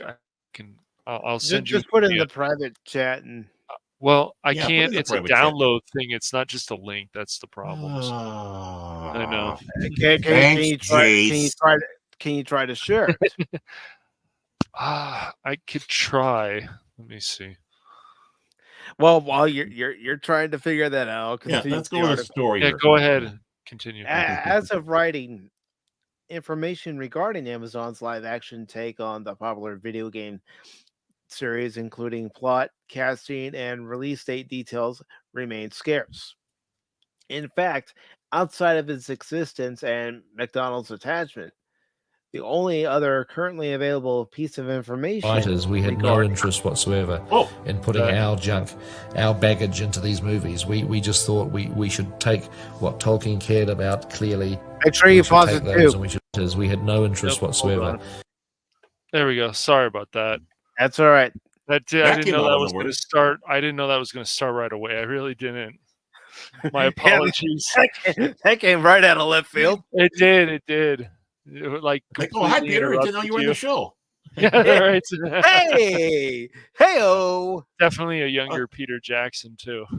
Oh, definitely. Yeah. But continue, man. That was funny though. But continue. Yeah, it was actually. Don't ever do it again, Cash. You're fired. Says something else is currently available as far as information regarding Amazon's Tomb Raider. Is that it's being scripted and executive produced by Indiana Jones and the Dial of Destiny. Destiny. I have problems with that movie. I don't care what people say. I'll fight. Yeah. I like the first 15-20 minutes. Then after that. Yeah, it was all right. I don't know. Kind of like how I am with Sylvester Stallone's Dredd movie. Mm-hmm. I wish I could like that movie like Crit does and some other people I know, but I can't. Like I said, everything up to the point where he takes the helmet off is good. But we digress. Go back to you don't take the helmet off. Confirming her involvement to IGN in June, Waller-Bridge asserted, "There's so much I can incorporate. I mean, the character of Lara Croft was inspired by Indiana Jones and James Bond, so there's so much, and it just felt like the perfect step of my own personal venture through the kind of franchise world." Yeah, let's see. The last James Bond, you stepped in there, and James Bond, bye-bye. Mm-hmm. Well, I just have some problems with that movie. Some great action sequences, but I don't know what they did to Felix and Bond. It's just his whole thing about being more trusting. It didn't sit well with me. It just didn't sit well. Well, and I have news. Indiana Jones was inspired by James Bond too, but I don't know if she knows that. I'm sure it was. Yeah, well, it was. They even made that mention. That's why when you have the movies, you have that little pre-scene before the main one, just like in the James Bond film. Mm-hmm. That was a bit of an homage to James Bond as well as the old serials and stuff like that. So. Yeah, and Waller-Bridge is quoted here saying, "I love the idea of, as Steven Spielberg describes it, the greatest show on earth, as in being able to make things with that skill and to go on adventures that big, and for the comedy and the heart to be matched, but on this kind of great level." She further detailed of her approach to the series, and actually through all the adventure stuff that I've learned from those franchises, it's actually how to keep something feeling grounded as well as allow it to be bigger than its excuse me, self. Sorry. She says she learned something. It hasn't shown. No, it hasn't. It hasn't. bigger than itself in some way, and so hopefully that will translate perfectly seamlessly into Tomb Raider. Doubtful. I sorry, I have my doubts. I have my doubts. As you should.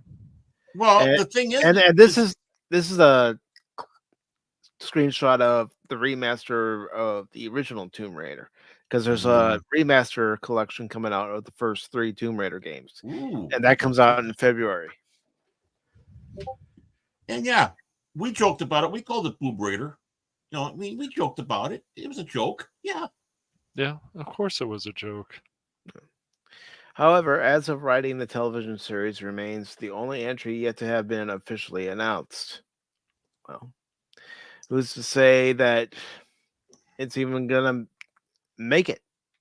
You never know. Yeah. Or they'll change the team because they're figuring out that this is turning into a toxic piece of shit. I mean, she did double talk there. I write how I feel at the moment with bothering, but yet you take a look at how these movies were inspired by this and this. Okay, you got it half right. Drop the other bullshit, and then you'll have something. So I guess we'll play that clip now. Play it. All right. Putting our junk, our baggage into these movies. We just thought we should take what Tolkien cared about clearly. We should take those and we should put them into the film. This should ultimately be Tolkien's film. It shouldn't be ours. He's absolutely right. Yeah, I agree with that 100%. I agree with all of that. I think it's better to say that, you know, this is not his film. It was inspired by what he did. It's just like that one guy. What was it on PBS NewsHour? He says, "So what do you think Shakespeare would think about this?" I don't care. He's dead. Okay. See, now the thing is, when it comes around to Shakespeare, this is going to be probably some people are going to sit back and take an odd take from me.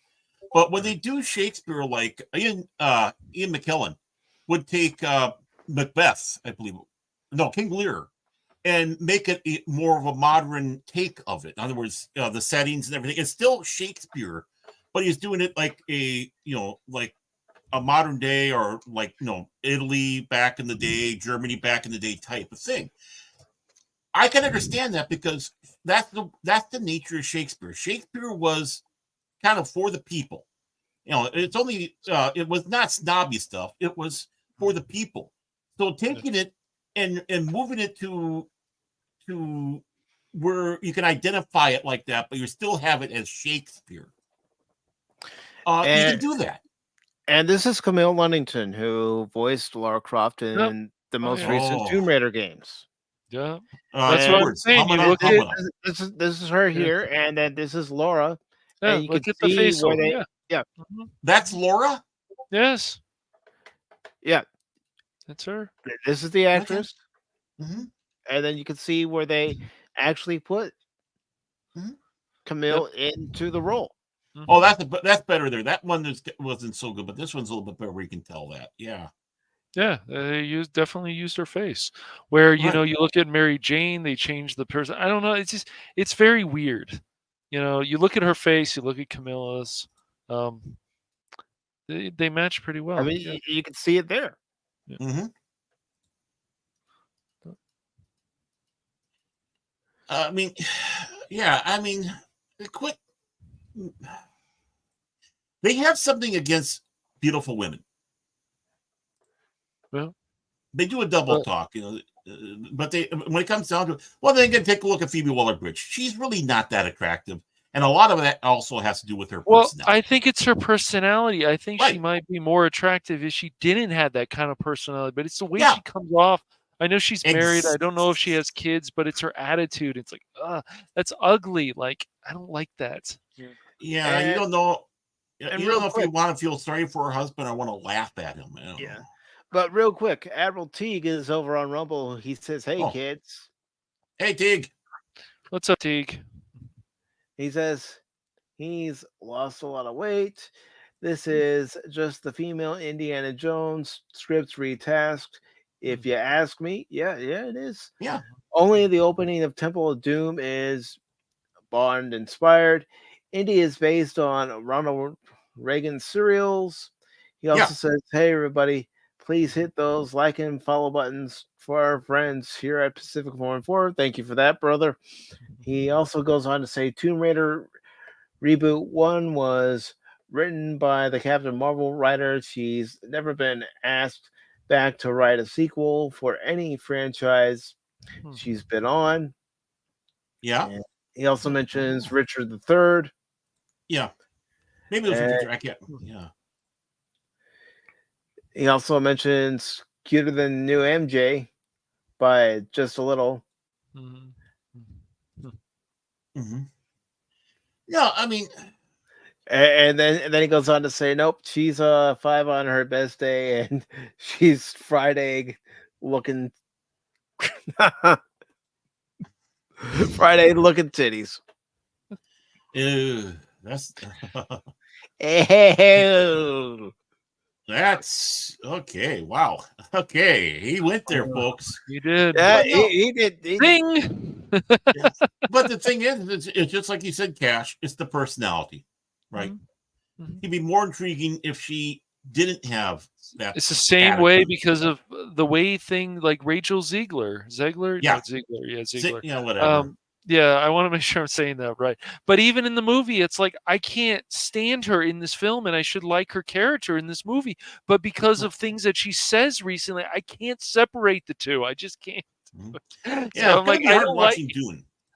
It's gonna be hard watching That's Dune right. Part 2. She's going to be in Dune Part 2. Yeah, a very important character. She won't ruin it, I'm sure, but it's just going to be like, no. If they would just come out, you even heard that girl from Miss Marvel even came out and said we need to make better characters. Really? Yeah. No shit, Sherlock. Sorry. Really? I never I'm guessed, so but- mad. What the hell you say? Yeah, they shouldn't even have to say it, but since they came out, it's like, oh, so she does have some common sense, and she's not going to be like Brie Larson. And it's like, yes, it's a mess. Well, sometimes it takes a wake-up call. Yeah. Maybe something like this where it was kind of showing, especially with the fact that the Marvels crashed and burned so bad.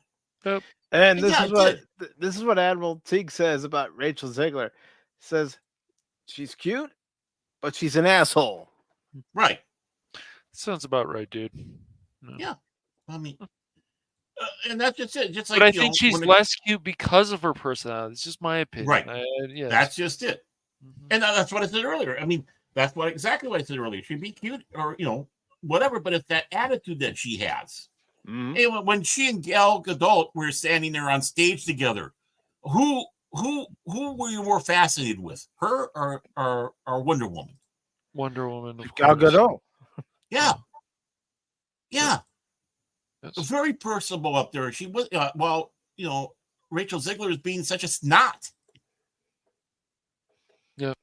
Yeah. A spoiled, entitled brat is what Right. she's acting like. And there's nothing wrong with attitude. I mean, Marion in Indiana Jones had attitude. We loved the attitude. Yeah. But she wasn't a bitch. Mm-hmm. They could do the bad guys. And we won't hold it against you for being a millennial. I am. I don't care. I'm a Gen Xer. I'm against everybody. The boomers, the millennials, the all of them. The hell with them all. The hell with them all. Well, Baron, I think I do believe, I could be wrong in case Cash isn't, but I think the three of us are Gen X. Yeah, it sounds about right. No, Cash is a millennial. You know that. Well, my a generation millennial. unfortunately started Mike's started this entitlement stuff. I remember I had this discussion a few years back, or actually more than a few years back. Yeah.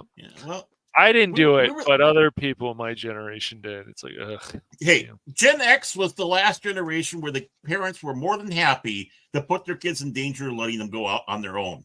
Mm-hmm. Gen X was also the generation that figured out how to set the clock on the VCR. Yeah. Right. Good point. We were also the pioneers of the internet. We were the first ones to explore it. Oh, hell, the BBS systems. Yeah. There we go. All right, so I'm sure maybe not everybody's a fan of Cheers or Frasier, but maybe it'd be safe to say a good majority of us are. If you're not a fan of Cheers, what the hell is wrong with you? I don't know. What is wrong with you? Mhm. I still like Frasier better than Cheers, but Cheers is enjoyable. Oh, bite me. Me. Oh, cash. Yeah, I haven't cash, done cash. this in a while. I beat you to it. That's all right. Hey, what happened? Hey, I don't know. Hey, come on. What's going on here? I don't know what happened. It was like a glitch. It was crazy. Glitch my ass. Were we having Oh, booting man. wars here? El Diablo Gato, get away from my microphone. No, I Booty just wars well, on the I next Pop think Talk. no. I mean, Baron without versus Pacific that's right. versus Cash. Who will survive? Who Um, will be the I last mean- man standing? Tune in this Saturday to find out. Cheers is a great show, but I just like Frasier a little bit better. But of course, without Cheers, there is no Frasier. So Exactly. I don't know. I can't sit there and say there isn't. But There's- yeah, Everything in a nutshell right there about Cash Monet. Right there. Everything. Yeah. Anybody who's Yeah. wondering, So it's you're right there. gonna deny me and say that Frasier isn't a great show, Baron? It's a great show, but come on, man. Cheers, man. Cheers. Come on. Norm, Cliff, Vera. Yeah. Oh, I like those Sammy, characters. You had Shelley Wong, Coach, you had Woody. Christy Alley. Oh, I like yeah. Christy Alley in her role, yes, with her. Oh, yeah. That really turned yes. me into a Cheers fan when she got on there. Oh, But I was not much of a Diane fan, but I love. Oh, really? Yeah. Yeah. Oh, Christy Alley. I mean, I think the show good got better even without. I didn't mind Diane, but I personally think with Christy Alley that Cheers got better. So Yeah, the dynamics changed so much in that. That was a lot more fun. I mean, it really was. And yeah, I mean, Diane's good and all that, but I prefer the Kirstie Alley. 61. I think you eked into the Gen Xers. I don't think you're. yeah. Yeah, Kathy, you're a Gen Xer. I think so. Yeah. I mean, I'm 55. I'm a Gen Xer, so I mean. I'm 45. I'm a Gen Xer. And Cash is 23. He's a millennial. Yeah, 23. Funny. I wish. Actually, I honestly thought you were younger than you were. When you told me how old you were, I was surprised. I thought you were a little younger. I know. You're so mature, Thank you. You're welcome. You're better. You're better than me, Baron. You've been around longer. Yeah, You're supposed that's to have why more life Cheers- experiences. Right.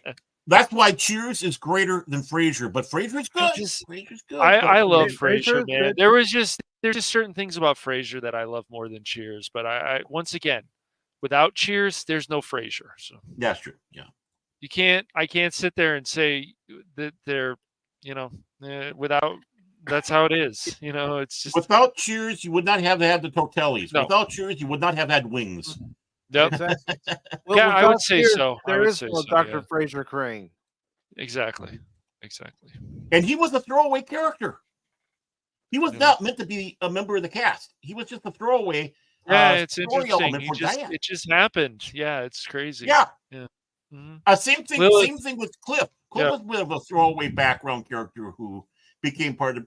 Watch the first season of Cheers. He's not in the main titles. No, Yeah. it's not. So this article is by Joy Parr and says Kelsey Grammer talks Frasier, possible return to Cheers, and wanted to work with Ted Danson again. Mm-hmm. Oh yeah, you'd have to.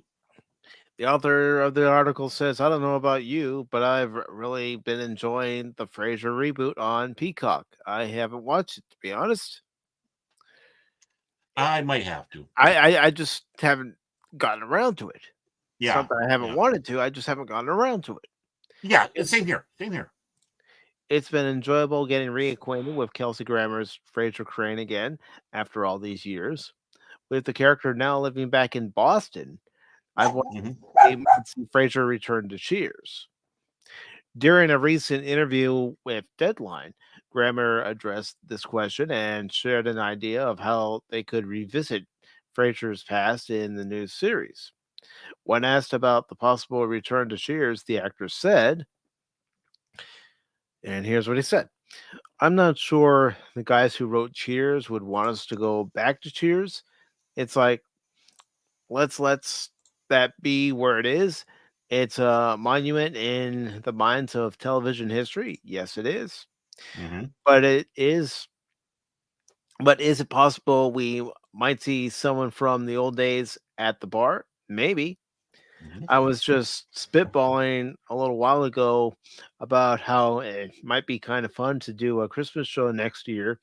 The Christmas of Cheers past, Frasier could revisit scenes that he lived out before, like when he had made a mistake. What could he do to fix it? Laughs. I don't know. It just seems, sorry, like a good idea, and it would be really funny. And the original cast wouldn't even have to appear. It would just be old clips, but we'll see. I think they can do better than just old clips. Oh, I'd be upset if they did old clips. I'd be upset. They can get the living cast members who want to be there, who want to show up. Oh, I'm sure John Ratzenberger and George Wendt would be more than happy to. Yeah, I mean, who wouldn't want to see George Wendt walk into Cheers again and hear people go, Norm. Yeah. You just got to have George come out and ask George when can we? Have you ever thought about another place besides a bar? I come here to get away from the wife. Yeah, that's great. Yep. Yeah, I mean, Ted Danson was on the first season as a guest star on Frasier. So, yeah. Oh, where did Baron go? I do not. I think, did he crash? I think he crashed because neither one of us booted him. I got him. This time, though, it was Mouse. Mouse. Mouse. Is being bad. Mouse, he's angry because he's not on the stream. No, I think he wants FOOD, and so does the little girl, and Obi, or El Diablo Gato. But okay, sorry about that. It's folks. food time. Yep. Yeah. Yep. Oh, man. Not yet. And this article goes on to say he would love to work with Ted Danson again and bring him on the show, but that's an idea they haven't really cracked yet. Mm-hmm. He explained, there's a quote from Kelsey Grammer who says, I love Ted Danson and working with him, so I'd love to do something with him. We just haven't broken that idea yet. When asked about plans for a second season, Grammer said, we've been kicking around some ideas, but they mostly revolve around the idea of Frasier finding happiness and becoming a good father and having breakthroughs at college. Maybe Frasier could become an important person in somebody's life as a professor. He's always getting into trouble in one way or another, so I'm sure that's going to continue to happen. Who knows what's going to arise? Mm-hmm. We do have really talented writers who will come up with some ideas and we'll discuss it. It's a collaborative effort, and I think we're going to be fine, but I have no beans to spill at this point. And the author of this article says, I hope that the series continues and gets a new season. And it would be really great to see some of the old Cheers gang again at some point. It would be a shame if Frasier didn't include some of them at some point. Yeah, nice reunion. I mean, it's been a long while since we've seen the entire cast back together. I mean, yes, I know. Unfortunately, Christy Alley and a few others who have passed wouldn't be able to be there. Yeah. Yeah, because everybody on Cheers, except for Kirstie Alley, made a guest appearance on Frasier. And Kirstie Alley didn't do it because of her Scientology beliefs, about psychologists and such like that. So that was her reason why she didn't do the original Frasier. It's about and as weird as when the whole thing that, she's like, oh, I'm only going to do one Star Trek film. She could have been 3, but whatever. Right. And, it will be very easy because the set still exists. The set is still there. It's part of the tour on the Paramount lot. Right. It used to be in a museum. The museum closed. Now, it's, like you said, the Paramount. People would be able to rent it for parties. Can you imagine having a party on the Cheers set? That'd be awesome. Baron walks in. Baron! What's shaking, Baron? 4 cheeks and 2 chins. What's up, Mr. Baron? No, it's more like what's going down. Beer. It's a dog-eat-dog world, and I'm wearing milk bone underwear. I mean, those normisms. Yeah, so many great normisms, and Cheers. It was a show that once it got into syndication, that's when I really started watching it. Oh yeah, yeah. Oh, it was huge here, huge in the Twin Cities. Channel 11 KARE. They had it on syndication, and do the dogs really have to bark? Yes. Especially when I'm talking. Forgive the dogs, my apologies. But they replaced it because they had Cheers after the news and before Johnny Carson because they were the NBC affiliate. Mm-hmm. Somebody in their right mind, and I mean that sarcastically, decided to change it because they're on this kick about having family-friendly networks and all that. So they switched it out for Cosby Show. The outrage, people. I mean, first of all, it's the middle of the night.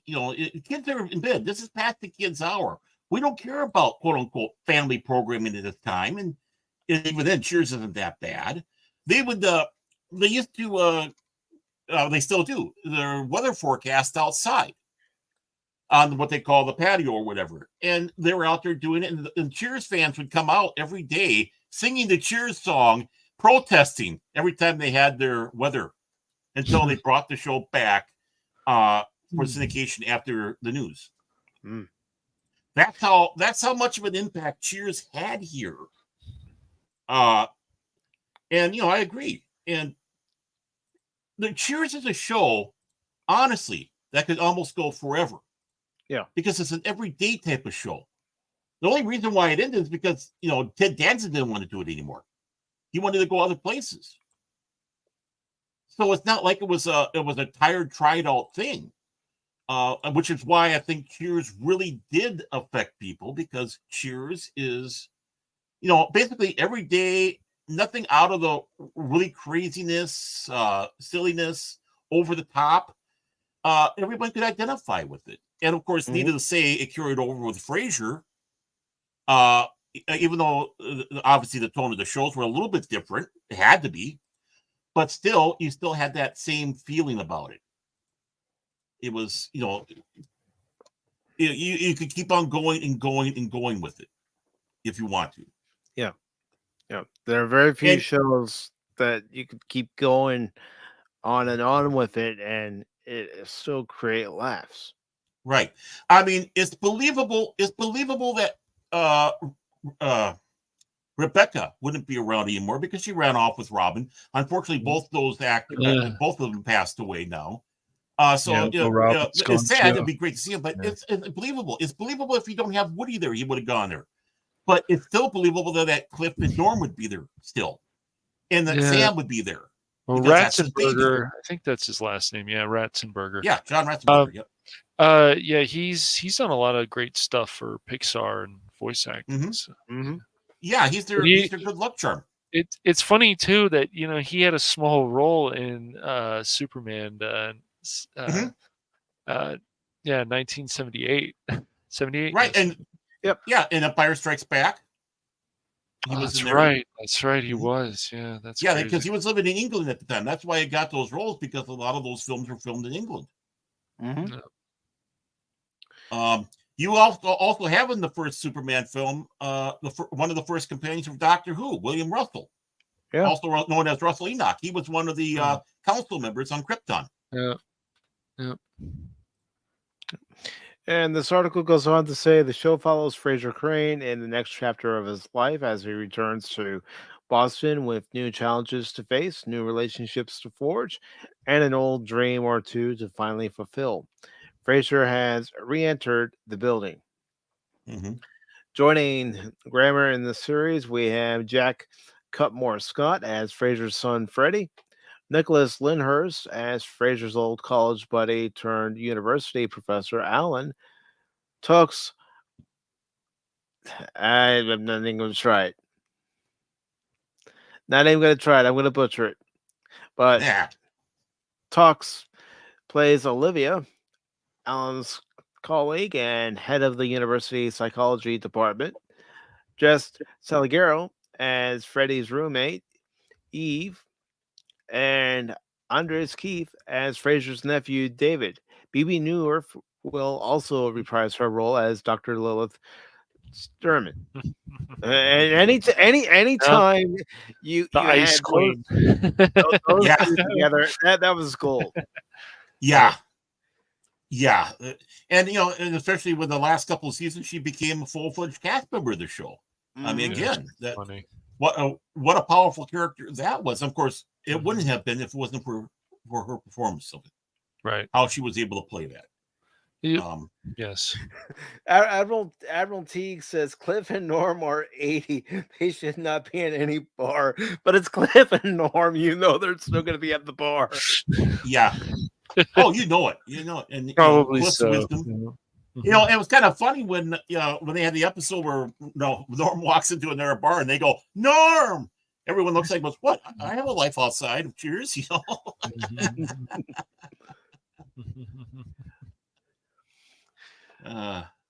In the Hungry Heifer.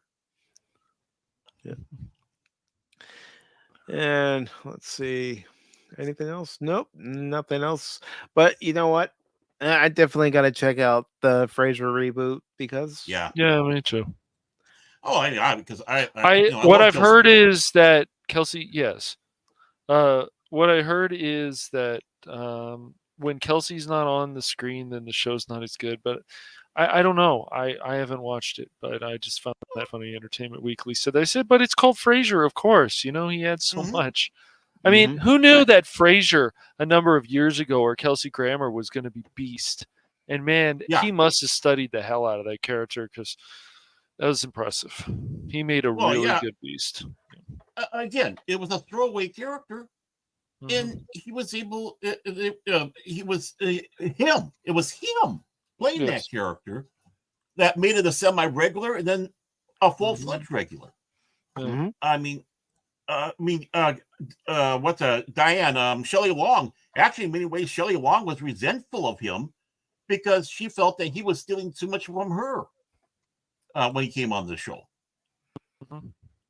Now, and then when these shows, I think there was somebody even before Shelley Long, and the thing is, the chemistry wasn't as good with Ted Danson and stuff, so they had to change her.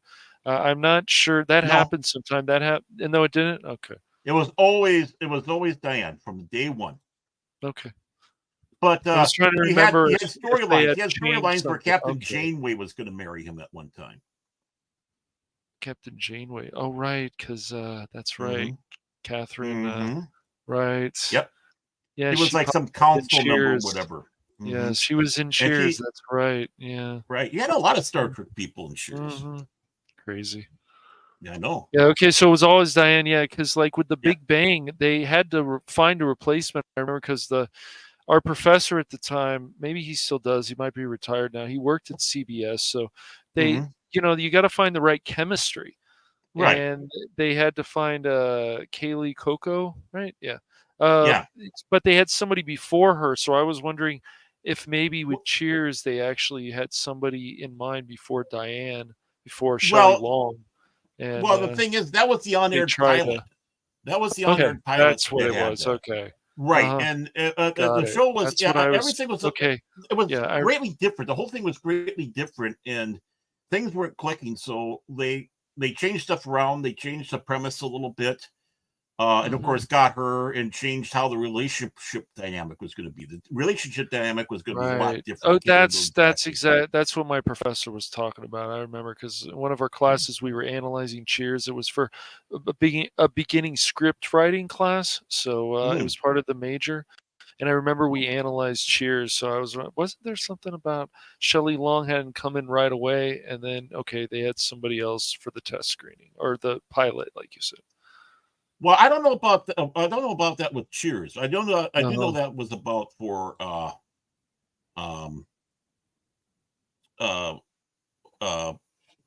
Big Bang. I gotta find Big Bang, right. Okay. I gotta find my book on Cheers. I have a Cheers where basically everything up to a certain point that they were talking about Cheers, and it's gotta be back somewhere. I gotta find it and go through that because it's. And here, isn't it funny? Here I'm quoting your own professor. See, you should call me Professor Baron. Professor Baron over here. No, Professor Baron. Oh. But yeah, no, it was really cool. And then, of course, going to some of those TV tapings, and I remember our professor said, and that was for extra credit, Baron. I know I talked about this a little bit before, and they said don't say anything when you're in the audience because the family members might be around and they might hear it. I'm like, yeah, that wouldn't be so good. But man, those TV tapings were just, those shows were just, why? Like some of it was funny, and they had quality cast members, but which show was that again? Oh, it was. Let's see. It was. What was that? Meet the Millers. At least 7 years ago. That was not. Meet the Millers. I think it was. There was Baby Daddy. We went to the taping of. There was Mike and Molly, and I'll tell you this: Mike and Molly, the two characters. It was the people who weren't the stars of that show that I liked better. And I'm not saying Melissa McCarthy wasn't funny and stuff like oh my god, I don't remember the what was it, the wedding one. I think that's one of the few things I've even liked her in. Bridesmaids. Bridesmaids, thank you. Yeah. But other than that, it's just she seems to be playing some overweight person who's trying to be funny. I don't know, but I just didn't like that show. And her husband in that show, like he's popped up in King of Queens, and other stuff. And he had another show, Bob, whatever it's called, I can't remember, on CBS. But he's a funny guy. But I just didn't like the premise much of that show. And when I watched it live, Mike and Molly, I went, all right, don't say anything bad. Just stay quiet. Well, yeah. Here I thought you went to see Two Broke Girls. You were too busy looking at what's in the Express. But we did watch Melissa Joan Hart's show with Joey Lawrence. We did have to watch that show was it was okay. I can't remember what the hell it's called. I don't know. She was running up the stairs after we were coming out. And I said, "Oh, should I say something about Sabrina?" I'm like, "Nah, just leave it alone. It's okay. Just leave it alone." Yeah, I mean, I would love to have go to a taping. I don't have the luxury life that you got there, Gav. But I never got to a taping. It was just something that happened. I mean, it was pretty cool to meet just Jim something Rome. that happened. You hear that? You hear that, Baron? Yeah. You hear I that, was just in a class, and for extra credit, we could go to TV tapings because our professor was also he worked at CBS. So I have no reason to lie, Baron. It just happened. I know. It's just like when I was going to tapings of local shows that we had here when I was going to broadcasting school. So yeah, but there weren't sitcoms. There were the Regis type shows. Yeah, dude. Well, that's cool. I mean, I would have loved to meet Regis. I would too. I would love to have met him. Cool dude. My mom was I a really big fan liked of him. Who Wants to Be a Millionaire. That was great show. Yeah. And a lot remember of it was him. Trebek though was upset about how popular. Yep. Do you remember, guys, that Trebek was upset with what happened with that Who Wants to Be a Millionaire was becoming more popular than Jeopardy, and Alex Trebek did not really like that. I don't know if you guys remember that feud. That was pretty crazy. I don't. I don't think I was paying something. attention to that. Okay. Yeah. But he put it aside after a while. He put it aside. Yep. And gentlemen, it is time to start making that transition solely to Rumble. So you're saying that's going to be Pop Talk Uncensored now? Yeah, pretty much. For I the can next see hour. what I can see what I really want to feel about LeVar Burton over there. Yes, absolutely. You can finally say what you want. but before we go to Rumble, and I am going to provide the link to the Rumble channel because I would love it if everybody who is over on the YouTube side joined us over on Rumble. Come on over. Yep. We're more fun over there. Before we do go over there, is there anything either of you would like to promote for your channels? You go first, Baron. Well, big thing is going to be finally getting their Babylon 5 on 7:00 Central Standard Time or on my channel, Baron Orman Tagge's Fandom Legacy, and these two are going to be joining me on there, and hopefully Phil McCracken will and Lord Crit of Everest Production. So I got to let them know that we're doing it. So we'll have a troll, we'll have an orca, we're going to have the human chin, and then we're going to have Doc Pop. I mean, what more can you ask for? Honestly, this is great. So please join us. We're going to be talking about season 3, halfway through season 3, basically. Some very interesting episodes. I'm sure we're going to really get into the meat of, particularly story-wise and guest starring-wise, some of the surprises they had. So please join me there. Of course, I'll be one of the knuckleheads with these two knuckleheads on Pop Talk on Wednesdays and Sundays. And I gotta hunt down 24 and say, hey, when are we gonna have the Primetime Kings? I'm lonely. I miss you guys. So hey, 24, I miss you, man. You're my brother. I love you, man. Come on, let's do it. Speaking of 24, he did wish me a happy Thanksgiving on Thanksgiving. So yeah, 24, if you're listening, I hope you had a happy Thanksgiving, and we miss seeing you on the YouTubes, brother. Yeah, call me, or I call not the message, but call me, or I'm going to call you. Come on, man. Come on. Come on. Let's talk. Let's rap, man. Let's rap. Is that what we say now? Is that what the cool kids say? We're going to sit down and rap? I don't know. I've never been one of the cool kids. I never was either. That's why I'm asking. Maybe. Yeah, maybe. I'm not as cool as 24/7 Fusion Media because that man is the symbol cool. You just listen to that voice. Oh, you can. The panties drop and the women's melt. So I tell you what, because he's 24/7 Fusion Media, we're going to blow that shit up. All right, Cash. How are you gonna follow that up? How are you? I don't know. I can't follow up. I don't work with 24, so no. But yes, no. What the excitement is coming this week is now that I've got my new console fixed and stuff because it's driving me crazy. I'm back to working on some other stuff. So we got definitely Friday. Maybe at 6 p.m. Pacific Standard Time, probably. We're going to play Bro Force. We've got Mike Bro. We've got Baron Bro. Oh, we've got Cash Bro. 414. Oh, Baron Pacific 414. Oh, okay. Bro Money 007. Get it right. Bro Money 007. All right. Well, yeah. Anyways, so we got that. And then also this week, finally, some again. It's been a little while. Some more continuing of Ratchet and Clank Rift Apart, and we'll see what happens from there. I'm still working on stuff, but I'm glad, Baron. I'm sure you'll be there Friday, so that'll be fun. Yeah, we'll be playing Bro Force. We got to finish up those missions, so that'll be cool. Yeah, well, I'm going to tell the long stuff for you. I said, "Oh no, you're feeling better. I'm going to abandon you on Friday." Okay, I'm done. I'm done playing games now. A few hours of Bro Force. And then next week, I know it's still early, but next week we'll go with Dark Tide. So that'll be fun. That's gonna be fun. We'll try Dark Tide on Game Pass. So we're gonna yell at each other. I told you to cover. I told you. Come on. Covering for the Emperor.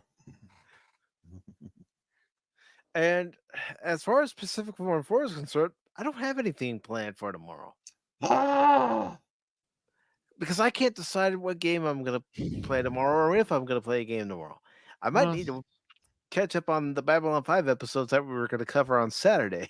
Yeah, I might do some of that myself. Yeah. It's been a little while. Tubi, folks, go there. Go to Tubi, man. Yeah, Tubi's pretty cool. Tubi's awesome. Some good stuff on there. So as of right now, I have nothing planned for tomorrow, but there will be, of course, our shenanigans on Friday on the Phantom Hooligans. The Hooligans. Hooligans and the Hooligans. And then, of course, you've heard that we're going to be talking more Babylon 5 Season 3 on Baron Orman Tagge's Phantom Legacy on Saturday at 8 p.m. Eastern. And then, of course, there's going to be Sunday's edition of Pop Talk. Now, I am thinking about going to see Godzilla -1. So I might post out of the theater reaction / review for that movie once I've seen it. If I am able to see it Saturday, I'm looking at the weather, and the weather doesn't look too nice for my area for Saturday. Well, we'll see. I'll play it by ear, but at some point I will post a video with my out of the theater thoughts, reaction, review, whatever you want to call it, for Godzilla -1. But until then, I do want to thank each and every one of you who stopped by on the YouTube side. And the first person I'm going to thank is Admiral Teague, who is supporting us on both platforms. Thank you very much, Admiral Teague. We also have Leia Rose, Lester San Jose, who has moved over to Rumble. Whoopa Troopa, whoopa, whoopa. I can't do it as good as you, Baron. There you go. Whoopa, whoopa. Phil McCracken. You know, you never want to play Among Us with Phil McCracken, especially when he's the killer. No, definitely not. I mean, Phil He's McCracken, traumatized. He traumatized some of those TDK people, man. It's like, I'm coming to get you, and they were afraid. They were very suspicious. Worst troll ever. They were very suspicious of Phil every time because he was the imposter at least 4 or 5 times. Well, I'm always suspicious of Phil no matter what. So. Yeah, you got to be careful. And Kathy Skywalker is here. It's always nice to see Kathy. It's always nice to see everybody. As a matter of fact, the Padawannabe was here. Hunty was here. Always nice to see you, Hunty. Yep. Dempsey was here. Always nice to see you as well. Jet Sparks, who's joined us over on the Rumble side. Okay. Rumble. And Jace from 540 Studios was also on the YouTube side. So everybody, if you haven't done so already, please hit that link for the Rumble channel and follow us over there. Yeah. Because as far as the YouTube side is concerned, for today at least, for tonight at least, depending on where you are, we are out of here. Yep. Bye-bye, YouTube.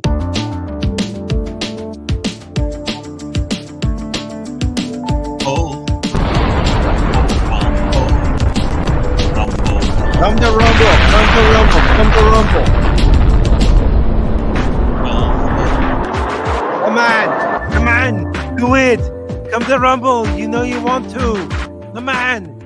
You do can it. do it. Rumble. Ah, you make people the at jump. YouTube. Make the jump. Come on. Do it. Do it now. Come on. We still love you. Do it. It's here.